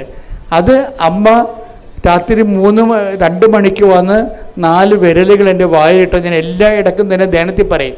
പക്ഷെ അത് ഞാനെക്കുറിച്ച് ഞാൻ പിന്നീട് ചിന്തിച്ചിട്ടുണ്ട്. അമ്മ എന്തുകൊണ്ട് രാത്രി വന്നത്, എന്തുകൊണ്ട് എൻ്റെ വിരലിട്ടത്. അത് ഞാൻ എന്നിട്ട് അത് വചനം തുറന്നു നോക്കിയപ്പോൾ പറഞ്ഞു, നിൻ്റെ പ്രസംഗങ്ങളെ ഞാൻ അടയാളങ്ങൾ കൊണ്ട് സ്ഥിരീകരിക്കും. അപ്പോൾ എനിക്ക് മനസ്സിലായി അമ്മ എന്താണ് ഉദ്ദേശിച്ചതെന്നൊക്കെ മനസ്സിലായി. അന്ന് മുതലാണ് 2010 മുതലാണ് കൃപാസനം വേറെ രീതിയിൽ ഇളകി ഉയരാൻ തുടങ്ങിയത്. ആ അന്നത്തെ ഒരു ഇൻസിഡൻ്റാണ്. പക്ഷെ അതിന് കാരണം എന്താ? അതിൻ്റെ കാരണം ഞാൻ നോക്കിയിട്ട് എനിക്ക് ഒരു കാരണമേ ഉള്ളൂ. 10 ദിവസം ഞാൻ ആ ഈശോൻ്റെ നാട്ടിലുണ്ടായിരുന്നു, ഇസ്രയേലിൽ. അപ്പോൾ ആ സമയത്തെല്ലാം ഈശോൻ്റെ സ്ഥലത്ത് ചെല്ലുമ്പോൾ ഞാൻ മുട്ടേ നിൽക്കും. ഈശോനെ വിധിച്ച സ്ഥലം, ഈശോ നടന്ന സ്ഥലമൊക്കെ ചെല്ലുമ്പോൾ ഞാൻ മിണ്ടത്തില്ല, എൻ്റെ കണ്ണൊക്കെ നിറയും. ആരോടും ഞാൻ സംസാരിക്കത്തില്ല. ഞാൻ ഈ സ്ഥലങ്ങളൊക്കെ ചോദിച്ച് മനസ്സിലാക്കിയിട്ട് അവിടെ മുട്ടേ നിൽക്കും. പക്ഷെ നിലം ചുംബിക്കും. പിന്നെ ഞാൻ ഈ നസ്രത്തിൽ പോയി. നസ്രത്തിൽ അമ്മയടുത്ത് പോയപ്പോൾ എന്നോട് പറഞ്ഞു, അമ്മയുടെ അടുക്കള ഇവിടെ ഉണ്ടെന്ന് പറഞ്ഞ്. എൻ്റെ അമ്മ ഞാനെല്ലാം പിന്നെ ഓരോരുത്തരും പോകണമെന്ന് പറഞ്ഞുകൊണ്ട് നേരെ അടുക്കളയിലോട്ട് ഓടി. എനിക്കിൻ്റെ ഓരോരുത്തരും പോകണ്ട കാര്യം അമ്മ അവിടെ. അപ്പം നോക്കിയാൽ പുരാതനമായ ആ നക്ഷത്ര വലിയൊരു ദേവാലയമാണ്. അതിൻ്റെ അകത്താണ് ഒരു സ്ഥലത്താണ് അമ്മയുടെ വീടുണ്ടായിരുന്നത്. അവിടെയാണ് അടുക്കള. ആ അടുക്കളയും അമ്മ വെള്ളം കോരി കിണറും ഒക്കെ കുഞ്ഞു കിണറാണ്, കുറേ ആഴമുണ്ട്. അവിടെ എല്ലാം ഗ്രില്ല് ചെയ്തിരിക്കുന്നതാണ്. അമ്മയുടെ അടുപ്പൊക്കെ കണ്ട അവിടെ പുരാതനമായ. ഞാൻ അവിടെ ഇരുന്നുകൊണ്ട് വേറെ ആൾക്കാർ എന്നെ വിളിക്കുന്നുണ്ട്, ഇത് അവിടെ കാണണം ഇവിടെ കാണണം എന്ന് പറയുമ്പോൾ ഞാൻ പറഞ്ഞു ഞാൻ ഇവിടെ 3 കൊന്തയില്ല അവിടെ ഇരുന്ന്. ആ അടുക്കളയിരുന്ന് അമ്മ ഈശോയ്ക്ക് കുപ്പൂസൊക്കെ ഉണ്ടാക്കി കൊടുത്ത സ്ഥലമാണത്, ചപ്പാത്തിയൊക്കെ ഉണ്ടാക്കി കൊടുത്ത സ്ഥലമാണ്. അപ്പം അമ്മ എന്തുമാത്രം സങ്കീർത്തനം പാടിയിട്ടായിരിക്കും അവിടെ ഇരുന്നുകൊണ്ട് ഇതൊക്കെ ചെയ്തിരിക്കണത്. അപ്പം ഈശോയും അവിടെ ജീവിച്ച സ്ഥലമാണ്. അപ്പം ഞാൻ കുറേ നേരം അവിടെ ഇരുന്ന് ഒരു 3 കൊന്ത ചെല്ലി. അപ്പം ഞാൻ ഓക്കെ ആയി. 3 കൊന്ത ജവന്മാർ അവിടെ ചെല്ലി. അപ്പം ഇങ്ങനെ ഓരോ സ്ഥലത്ത് ചെല്ലുമ്പോഴും ഞാൻ 10 ദിവസം ഉണ്ടായി. 10 ദിവസവും ഞാൻ ആരോടും സംസാരിക്കാതെ ജവമാല ചൊല്ലി ദൈവത്തിൻ്റെ രക്ഷാകരമായ സംഭവങ്ങൾ നടന്ന സ്ഥലങ്ങളെല്ലാം കണ്ട് അവിടെ ആരാധിച്ചു വന്ദിച്ചു. അവസാനം ഗെത്സമനി പോയപ്പോൾ പയ്യപ്പള്ളി അച്ഛനാണ് എൻ്റെ കൂടെ ഉണ്ടായിരുന്നത്. പയ്യപ്പള്ളി അച്ഛൻ ഞാനിവിടെ കുർബാന ചൊല്ലുകയാണ്. എന്നിട്ട് പയ്യപ്പള്ളി അച്ഛൻ കുർബാന കൊടുക്കാൻ വേണ്ടി പോയപ്പോൾ എന്നോട് പറഞ്ഞു, അച്ഛൻ ഈ സൈഡ് കൊടുക്ക്, ഞാൻ ഈ സൈഡ് കൊടുക്കാമെന്ന് പറഞ്ഞു. അച്ഛൻ ആ സൈഡ് കൊടുത്ത് പിന്നെ പക്ഷേ ഞാൻ പോയില്ല. എനിക്ക് വേറൊരു സൂത്രം ലക്ഷ്യമുണ്ടായിരുന്നു. എന്താണ്? ഈശോ ഗെത്സമനി മുട്ടുകുത്തിയ സ്ഥലം ഈ ബലിപീഠത്തിൻ്റെ ഫ്രണ്ടിലാണ്. അവരവിടെ പിച്ചളം വെയിൽ കൊണ്ട് കെട്ടിയിരിക്കുകയാണ്. അപ്പോൾ അവിടെ ഒരു പട്ടാളക്കാരനെ പോലെ ഒരാൾ നിൽപ്പുണ്ട് അവിടെ സൂക്ഷിക്കാൻ വേണ്ടി. അയാൾ അങ്ങോട്ട് തിരിഞ്ഞ സ്ഥലത്ത് ഞാൻ ആ കുർബാന ഉടുപ്പുമായിട്ട് ചാടി ഇതിനകത്ത് വീണു. എന്നിട്ട് ഞാൻ ഒരു നിമിഷം മുട്ടയത്, എന്തെല്ലാം പ്രശ്നം ഉണ്ടായാലും ശരി ഒരു നിമിഷം മുട്ടയെന്ന്. എന്താണ്? കർത്താവ് അന്ത്യവിനാഴികയും മുട്ടുകുത്തിയൊരു സ്ഥലമാണ്. ദൈവത്തെ നമ്മൾ സ്നേഹിക്കുന്നത് വൈകാരികമായിട്ടാണ് സ്നേഹിക്കുന്നത്, ബുദ്ധിപരമായിട്ടല്ല. അങ്ങനെ വൈകാരികമായി ദൈവത്തെ സ്നേഹിക്കുമ്പോൾ സംഭവിക്കുന്ന വിഷയമാണ് ഈ പ്രത്യക്ഷീകരണം എന്ന് പറയുന്നത്. മനസ്സിലായില്ലേ? അതൊന്നല്ല, ഒരു 9 പ്രാവശ്യം പ്രത്യക്ഷപ്പെടണമെങ്കിലും ദൈവത്തിനൊരു പിശുക്കുമില്ല. എന്താണ്? നീ ദൈവത്തെ സ്നേഹിക്കുന്ന വ്യക്തിയായിട്ട് ദൈവത്തിന് തോന്നിയാൽ മതി. ശ്രുതിക്കട്ടെ ഹല്ലേലൂയ. Hallelujah, hallelujah. മഹത്വം, മഹത്വം. ആരാധന, ആരാധന. ദൈവനാമേ നന്ദി, ദൈവനാമേ മഹത്വം, ദൈവനാമേ ആരാധന.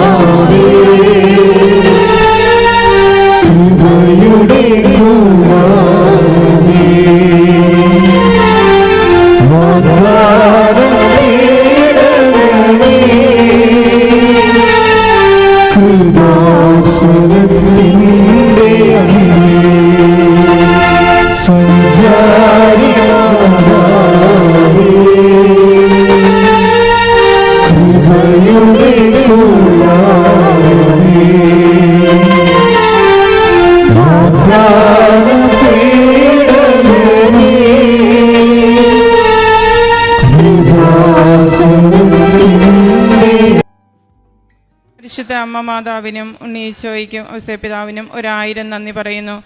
പരിശുദ്ധ അമ്മ ജീവനോടെ പ്രത്യക്ഷപ്പെട്ട ഈ അൾത്താരയിൽ വന്ന് നിൽക്കുവാൻ അമ്മ എനിക്ക് ഭാഗ്യം തന്നതിന് അമ്മയ്ക്കും 1000 നന്ദി ഞാൻ പറയുന്നു.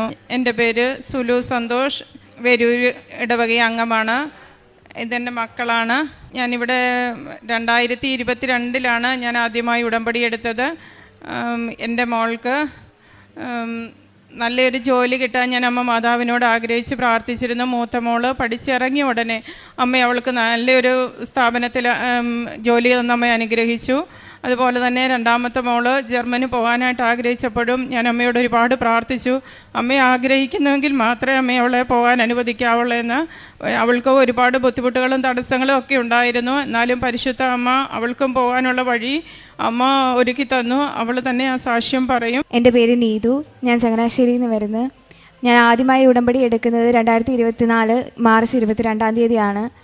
ഉടമ്പടി എടുത്തതിന് ശേഷമാണ് ഞാൻ ആദ്യം ജർമ്മൻ പഠിക്കാനായിട്ട് പോയത്. ജർമ്മൻ പഠിച്ച് 2025 ജാനുവരി 25-ാം തീയതിയാണ് ഞാൻ ആദ്യമായി എക്സാം എഴുതാൻ പോകുന്നത്. അപ്പോൾ ഉടമ്പടി തൈലവും ഉപ്പും എടുത്ത് പ്രാർത്ഥിച്ചതിൻ്റെ ഫലമായി ആദ്യത്തെ അറ്റംപ്റ്റിൽ തന്നെ എനിക്ക് പാസ്സാകാൻ സാധിച്ചു.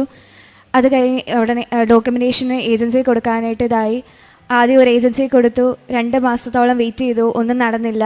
അത് കഴിഞ്ഞ് ഞങ്ങളുടെ വീടിൻ്റെ അടുത്തുള്ള ഒരു ആൻറ്റിയുടെ മോള് പോയ ഏജൻസി കൊടുത്ത് അന്ന് 1 മാസം കൊണ്ട് ഡോക്യുമെൻറ്റേഷൻ എല്ലാം കഴിഞ്ഞു. അത് കഴിഞ്ഞിട്ടും VFSന് ഡേറ്റ് കിട്ടാനായിട്ട് താമസിച്ചു. ആദ്യം ഡേറ്റ് കിട്ടി, അത് ഞങ്ങൾക്ക് ഡൽഹിയിലാണ് കിട്ടിയത്. അത് പോയി ഇതായി അപ്ലൈ ചെയ്തു, കഴിഞ്ഞു. ഇതാക്കിയപ്പം ഫസ്റ്റിൽ വിസ റിജക്ഷനായി. അത് കഴിഞ്ഞ് ഡിസംബർ 1-ാം തീയതി ഞാൻ പിന്നെ വിസയ്ക്ക് അപ്ലൈ ചെയ്തു. അവർ പറഞ്ഞു 1 മാസമാണ് വർക്കിംഗ് ഡേയ്സ്. പക്ഷേ എനിക്ക് 14-ാമത്തെ ദിവസം എൻ്റെ കയ്യിൽ എൻ്റെ വിസ വന്നു. ജാനുവരി 16-ന് ഞാൻ ജർമ്മനിക്ക് പോവുകയാണ്. അമ്മ മാതാവിനും ഈശോയ്ക്ക് 1000 നന്ദി പറയുന്നു. എൻ്റെ മൂന്നാമത്തെ മോൾക്ക് കൊറോണയുടെ വാക്സിൻ എടുത്തപ്പോൾ ആദ്യത്തെ എടുത്തപ്പോൾ കുഴപ്പമില്ലായിരുന്നു. രണ്ടാമത്തെ എടുത്തപ്പോൾ അവൾക്ക് അവിടെ വെച്ച് തന്നെ അവൾ തലയിറങ്ങി വീഴുകയും അവൾക്ക് ഒത്തിരി ബുദ്ധിമുട്ട്, കണ്ണിങ്ങനെ മറിഞ്ഞ് പുറകോട്ട് പോകുന്ന പോലെ ഉണ്ടാവുകയും അന്ന് അവിടെ അഡ്മിറ്റ് ആവുകയും ചെയ്തു. അപ്പോൾ അന്ന് ഡോക്ടർ ഇങ്ങനെ പറഞ്ഞു, ഫിക്സിൻ്റെ ആരംഭമാണെന്നാണ് തോന്നുന്നത് എന്നിങ്ങനെ പറഞ്ഞു. അപ്പോൾ അത് 3 പ്രാവശ്യം അടുപ്പിച്ച് വീണ്ടും ആ വിഷമം 3 ദിവസമായിട്ട് ഉണ്ടായി. അപ്പോൾ 3-ാം പ്രാവശ്യം വന്നപ്പോഴും ഞാൻ അമ്മയോട് പറഞ്ഞു, അമ്മ ഈ അൾത്താരയിൽ ഞാൻ ആദ്യം ഉടമ്പടി എടുക്കാൻ വന്നപ്പോഴും പുതുക്കാൻ വന്നപ്പോഴും എൻ്റെ 4 മക്കളുമായിട്ടാണ് ഞാൻ വരുന്നത്. എൻ്റെ കുഞ്ഞിന് ആ രോഗം ഉണ്ടാകരുത് എന്ന് അമ്മയുടെ നടയിൽ വന്ന് ഞാൻ സാക്ഷ്യം പറഞ്ഞോളാം. ഇനി എൻ്റെ കുഞ്ഞിന് ആ രോഗം ഉണ്ടാകരുത്, കാരണം അത് കണ്ടു നിൽക്കാൻ പറ്റുന്നില്ല. അതുപോലെ അവൾ മരിച്ചു പോകുന്ന ഒരു വെപ്രാളാണ് അവൾ അന്നേരം കാണിക്കുന്നത്. കണ്ടമാനം പുറകോട്ട് മറിഞ്ഞ് പോകുന്നു, അവൾക്ക് ബോധമില്ലാതാവുന്നു. അപ്പോൾ എനിക്കത് കാണാൻ പറ്റുന്നില്ല. ഞാൻ അമ്മയോട് പറഞ്ഞു, അമ്മ ഞാൻ അൾത്താരയിൽ കൊണ്ടുവന്നേക്കാമെന്ന് പറഞ്ഞു. നേർന്ന ആ നിമിഷം തന്നെ പിന്നെ അവൾക്ക് 2 വർഷമായിട്ട് അവൾക്ക് ആ രോഗം ഉണ്ടായിട്ടില്ല. അവൾ പൂർണ്ണ സൗഖ്യമായിട്ടിരിക്കുന്നു. ദൈവം തന്ന ഈ വലിയ അനുഗ്രഹത്തിന് 1000 നന്ദി പറയുന്നു. അതുപോലെ തന്നെ പ്രേക്ഷിത പ്രവർത്തനം ഞാൻ പത്രം കൊണ്ട് ഗവൺമെൻറ് ആശുപത്രിയിൽ കൊടുക്കാറുണ്ട്. അനാഥ മന്ദിരത്തിൽ ഞായറാഴ്ചകളിൽ പൊതിച്ചോറുകൾ കൊടുക്കാറുണ്ട്. പിന്നെ എന്നെക്കൊണ്ട് പറ്റുന്ന പോലെ ഞാൻ മറ്റുള്ളവരെ സഹായിക്കാറുണ്ട്.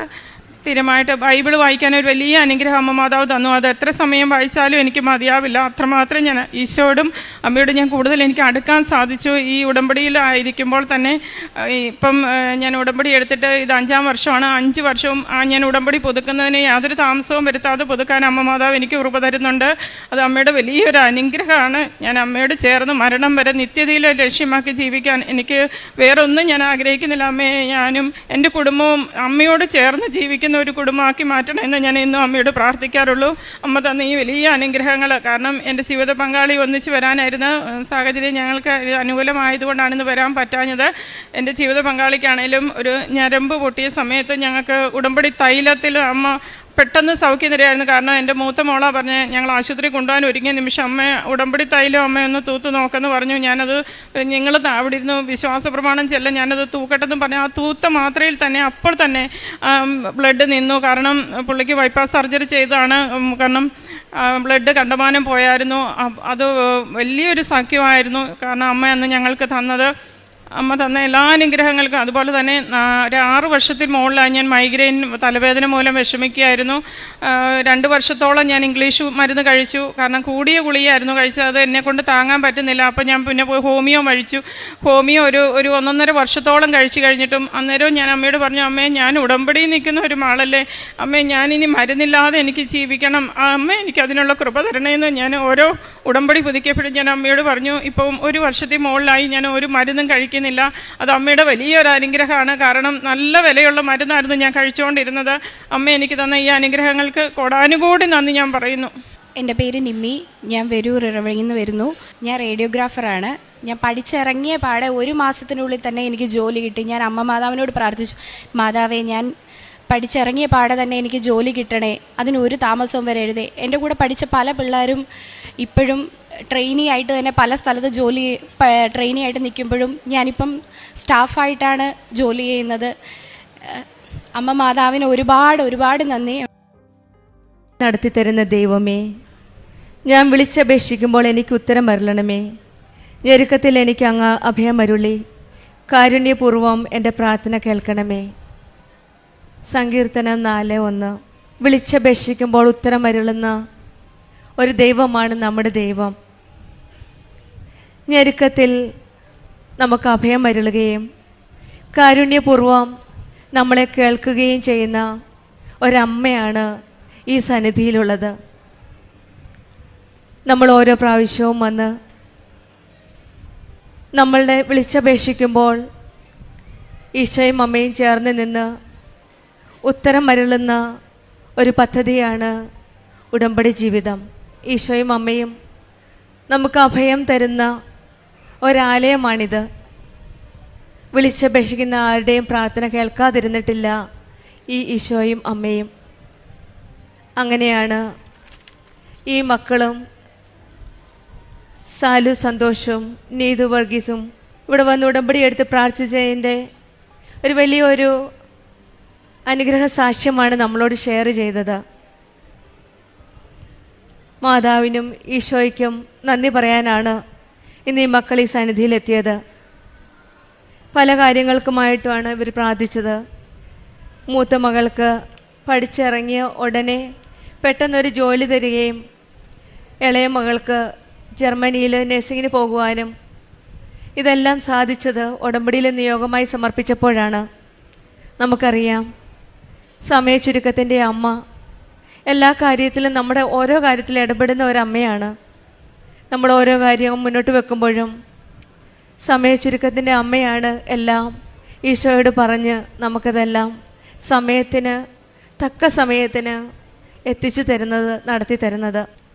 മറ്റൊരു വലിയ കാര്യമെന്ന് പറഞ്ഞാൽ ഈ കുടുംബം ഒത്തൊരുമിച്ച് വിശ്വാസ കൈമാറ്റം ചെയ്യുന്നതിൻ്റെ ഒരു വലിയൊരു സാക്ഷിയായിട്ടാണ് ഇവിടെ നിൽക്കുന്നത്. അച്ഛൻ വിദേശത്താണ്, ഇപ്പോൾ വരാൻ പറ്റുകയില്ലായിരുന്നു.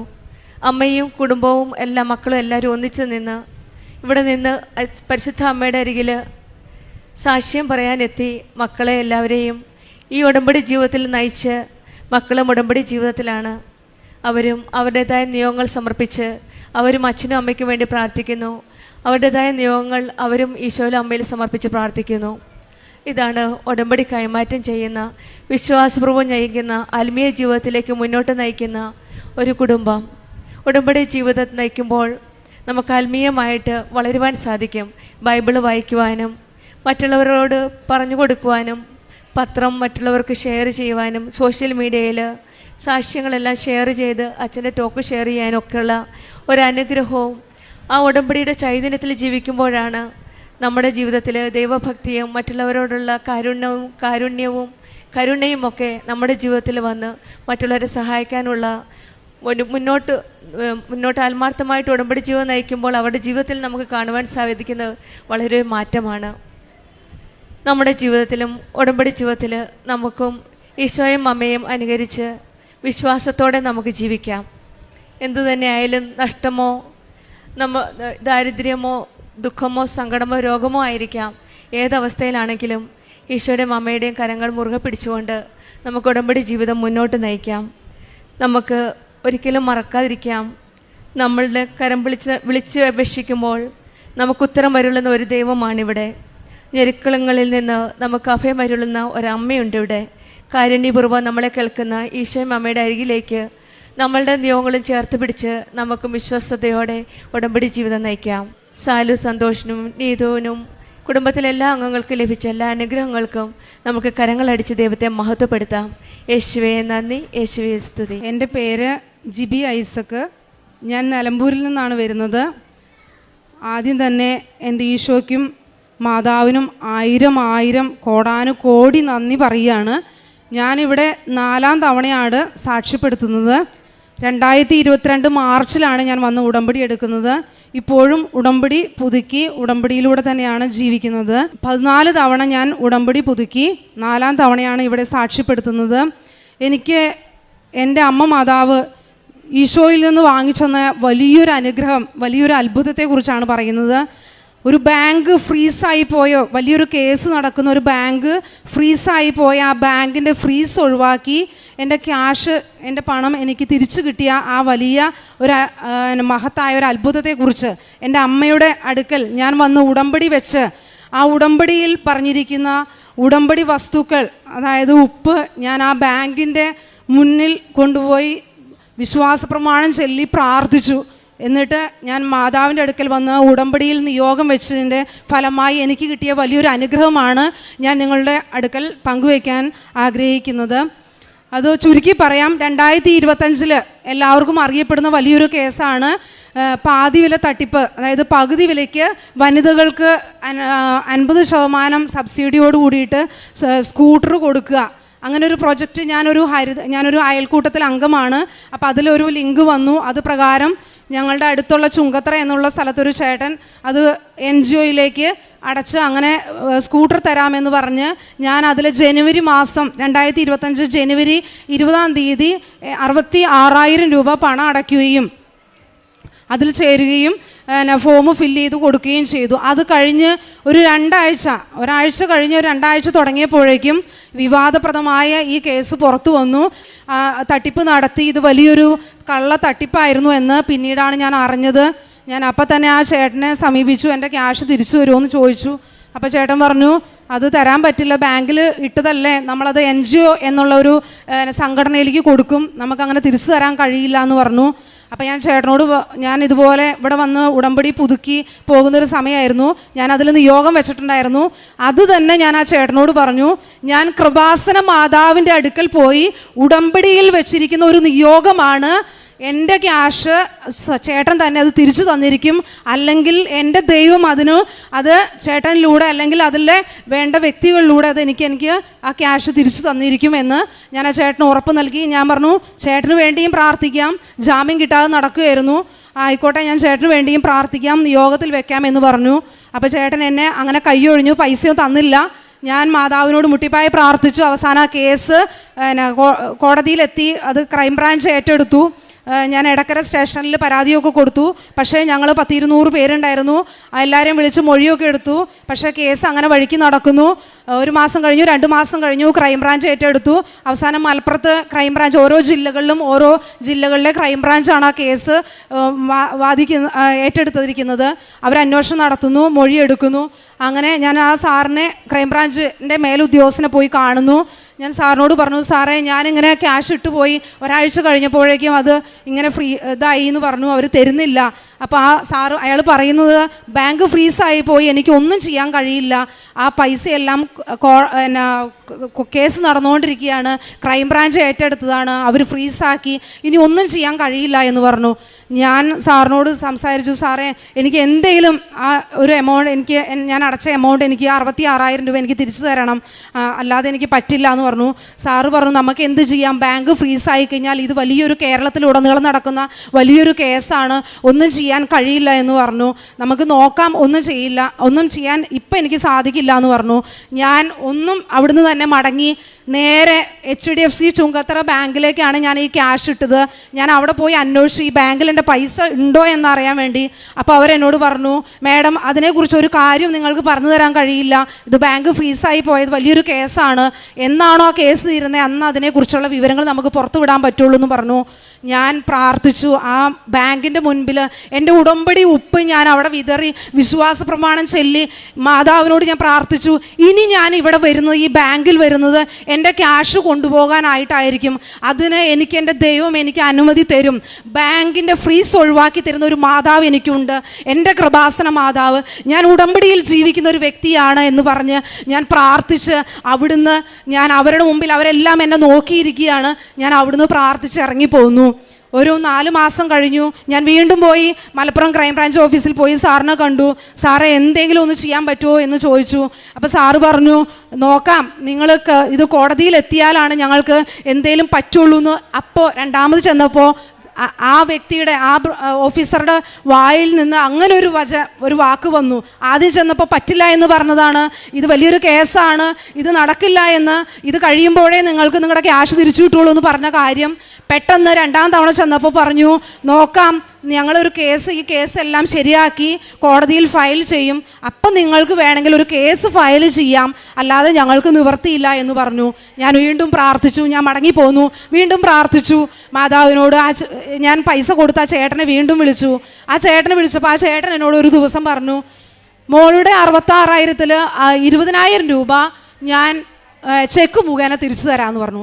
അപ്പോൾ എനിക്ക് മനസ്സിലായി, എൻ്റെ മാതാവ് ഇടപെടുന്നുണ്ട്, എൻ്റെ ദൈവം, ജീവിക്കുന്ന ജീവനുള്ളൊരു ദൈവം എനിക്ക് വേണ്ടി ഇവിടെ പ്രവർത്തിക്കുന്നുണ്ടെന്ന് ഞാൻ ബോധ്യപ്പെട്ടു. ആ വ്യക്തി അതുവരെ തരില്ല എന്ന് പറഞ്ഞ്, പൈസ ഇല്ല, ബാങ്ക് ഫ്രീസായി പോയി എന്നൊക്കെ പറഞ്ഞ വ്യക്തി 20,000 രൂപയുടെ ചെക്ക് എഴുതി എനിക്ക് ഒരു കടയിൽ ഏൽപ്പിച്ചു. ഞാൻ ആ ചേട്ടനോട് പറഞ്ഞു, എനിക്ക് ബാക്കി ക്യാഷും കിട്ടണം, എൻ്റെ മാതാവ് നിങ്ങളെ കൊണ്ട് തരും, അത് നിങ്ങൾ തന്നിരിക്കുമെന്ന് പറഞ്ഞു. അപ്പോൾ ആ സാറ് പറഞ്ഞു, ഒരു പേപ്പറിൽ എഴുതി ബാക്കി പൈസ നിങ്ങളുടെ അക്കൗണ്ടിലാണ്, എൻ്റെ കയ്യിലില്ല, ബാങ്ക് ഫ്രീസ് അവർ ഒഴിവാക്കി തരികയാണെങ്കിൽ എനിക്കൊരു കുഴപ്പമില്ല, ഞാൻ നിങ്ങൾക്ക് തരാം തയ്യാറാണെന്ന് പറഞ്ഞു. ആയിക്കോട്ടെ, എനിക്ക് ആ ലെറ്റർ തരാൻ പറഞ്ഞു. ലെറ്ററും തന്നു. ഞാൻ ഈ ചെക്കും വാങ്ങി എടുത്തു പോന്നു. അത് കഴിഞ്ഞതിന് ശേഷം വീണ്ടും ഞാൻ ക്രൈംബ്രാഞ്ച് ഓഫീസിനെ സമീപിച്ചു. എനിക്കിങ്ങനെ ഒരു ചെക്ക് തന്നു, 20,000 രൂപ തന്നു, ബാക്കി ഒരു പേപ്പറും തന്നിട്ടുണ്ടെന്ന് പറഞ്ഞു. എന്തായാലും ആ ക്രൈംബ്രാഞ്ചിൻ്റെ ഭാഗത്ത് നിന്ന് വീണ്ടും ഒരു നടപടി ഉണ്ടായി. അവർ പറഞ്ഞു, ഞങ്ങൾ കേസെല്ലാം മഞ്ചേരി കോർട്ടിൽ കൊടുക്കാൻ പോവുകയാണ്, നിങ്ങളൊരു വക്കീലിനെ വെച്ച് ജസ്റ്റ് ഒരു കേസ് അപ്ലൈ ചെയ്തോളൂ, നിങ്ങളുടെ ക്യാഷ് ഞാൻ വിടുവിച്ചു തരാമെന്ന് പറഞ്ഞു. എൻ്റെ ദൈവത്തിന് വലിയൊരു 200 പേരിലധികം ഞങ്ങളുടെ നിലമ്പൂർ ഭാഗത്ത് തന്നെ ഓരോ പോലീസ് സ്റ്റേഷനുകളിലും ഇതുപോലെ കേസുകൾ, വലിയൊരു വിവാദപ്രദമായ കേസാണിത്. കേരളത്തിലുടനീളം തിരുവനന്തപുരം മുതൽ അങ്ങേയറ്റം വരെ നടക്കുന്ന വലിയൊരു കേസാണ്. എന്നാൽ ഇത് കോർട്ടിലെത്തി ബാങ്ക് ഫ്രീസായി കഴിഞ്ഞാൽ ഒരു കാരണവശാലും ഇത് ഫ്രീസ് ഒഴിവാവില്ല. ഈ വർഷങ്ങളെടുത്ത് ഇത് തീർന്നതിന് ശേഷമാണ് നമ്മുടെ ക്യാഷ് കിട്ടുള്ളൂ. അത് 1 ദിവസമാണെങ്കിലും 2 ദിവസമാണെങ്കിലും. എന്തായാലും എൻ്റെ മാതാവിന് ശക്തിയുണ്ട്. ക്രൈംബ്രാഞ്ച് പറഞ്ഞു, നിങ്ങൾ കേസ് ഫയൽ ചെയ്തോളൂ. എന്നെ ഇങ്ങോട്ട് വിളിച്ചു പറഞ്ഞു. ഞാനൊരു വക്കീലിനെ കണ്ടു, 2,000 രൂപ കൊടുത്തു, വേഗം ഒരു കേസ് ഫയൽ ചെയ്തു. ഒരൊറ്റ സിറ്റിങ്ങിലൂടെ വക്കീൽ ഒരു അത്ഭുതം എന്നോട് പറഞ്ഞത്, നിൻ്റെ മാതാവിൻ്റെ ശക്തിയടി, ഒറ്റ തവണ കൊണ്ട് നീ അത് അവിടെ അവർ വന്നു, അല്ലെങ്കിൽ അങ്ങനെ 1 തവണ 2 തവണയും കൊണ്ടൊന്നും അവർ വരില്ല. ക്രൈംബ്രാഞ്ച് ഓഫീസർ അവിടെ വന്നു, സാക്ഷ്യപ്പെടുത്തി, ഇവരുടെ ക്യാഷ് അതിലുണ്ട്, ഒരു കാരണവശാലും അത് പിടിച്ചു വെക്കാൻ പാടില്ല. നേരിട്ട് ബാങ്കിന് കോർട്ട് ഓർഡർ കൊടുത്തു. അവിടെ പറയുന്ന മാത്യു എന്ന് പറയുന്ന ഇടനിലക്കാരൻ്റെ ആവശ്യമില്ല, വേറെ ആരുടെ ഒരു ആവശ്യമില്ല. മാതാവ് ആ വ്യക്തിയിലൂടെ അതിലൂടെ ആ ക്രൈംബ്രാഞ്ച് ഉദ്യോഗസ്ഥനിലൂടെ നേരിട്ട് കോർട്ട് ഓർഡർ എനിക്ക് ബാങ്കിലേക്ക് തന്നു. ഞാൻ ആ കോർട്ട് ഓർഡറുമായി ഈ കഴിഞ്ഞ മാസം HDFC ബാങ്കിൽ ചെന്നു. രണ്ടാമത് ഞാൻ അന്ന് പറഞ്ഞ് മാതാവിൻ്റെ അടുക്കൽ മാതാവിൻ്റെ ഉടമ്പടി ഉപ്പ് അവിടെ വിതറി പ്രാർത്ഥിച്ചു പോന്നു. ഇനി വരുന്നത് ഞാൻ ക്യാഷ് വാങ്ങാനായിരിക്കും എന്ന് പറഞ്ഞു. ഞാൻ ചെന്നു, പേപ്പറുമായി ചെന്നപ്പോൾ അവരെന്നെ കണ്ടപ്പോൾ വീണ്ടും അത്ഭുതപ്പെട്ടു. എന്താ മാഡം എന്ന് ചോദിച്ചു. അപ്പം ഞാൻ പറഞ്ഞു, എൻ്റെ ക്യാഷ് കോർട്ടിൻ്റെ ഓർഡറുണ്ട്, എൻ്റെ മാതാവ് എനിക്കത് അത്ഭുതം പ്രവർത്തിച്ചു തന്നു, ഇതാ എൻ്റെ കയ്യിലിരിക്കുന്ന കോർട്ട് ഓർഡറാണ്, എൻ്റെ ക്യാഷ് എനിക്ക് തിരിച്ചു തരണമെന്ന് പറഞ്ഞു.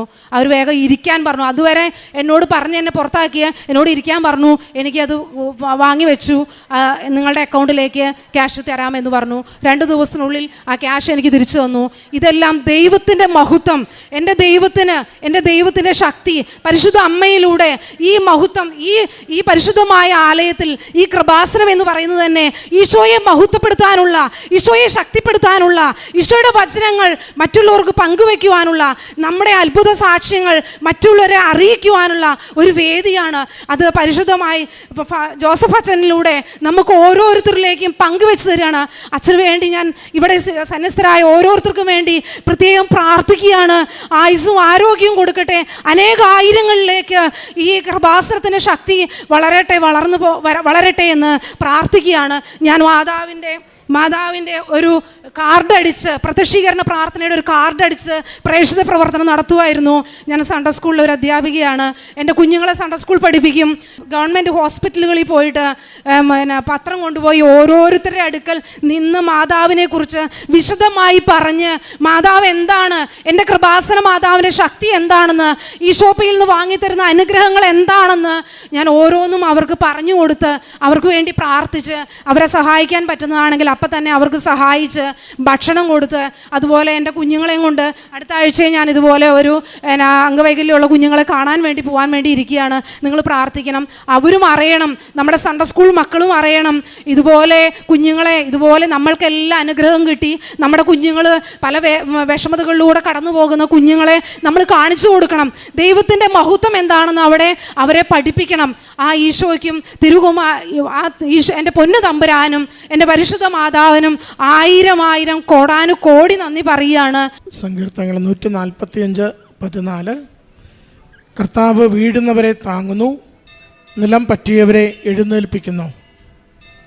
ജിബി ഐസക് എന്ന ഈ മകളുടെ ശക്തമായ സാക്ഷ്യം നാം കേട്ടത്, ഒരു വാഹനത്തിന് വേണ്ടി പണം കൊടുത്ത് പണം മുഴുവൻ നഷ്ടപ്പെട്ട് അത് തിരിച്ചു കിട്ടാനാവാത്ത വിധം വലിയ കേസായി കേരളത്തിൽ ഇന്ന് നിലനിൽക്കുമ്പോൾ അമ്മയുടെ വലിയ സംരക്ഷണയിൽ അത് നിയോഗം എഴുതി സമർപ്പിക്കുകയും ഓരോ ഓഫീസറെയും കാണുമ്പോൾ ഉടമ്പടി ഉപ്പ് വിതറി വിശ്വാസ പ്രമാണം ചൊല്ലി അമ്മയുടെ സംരക്ഷണയിൽ ആ നിയോഗത്തെ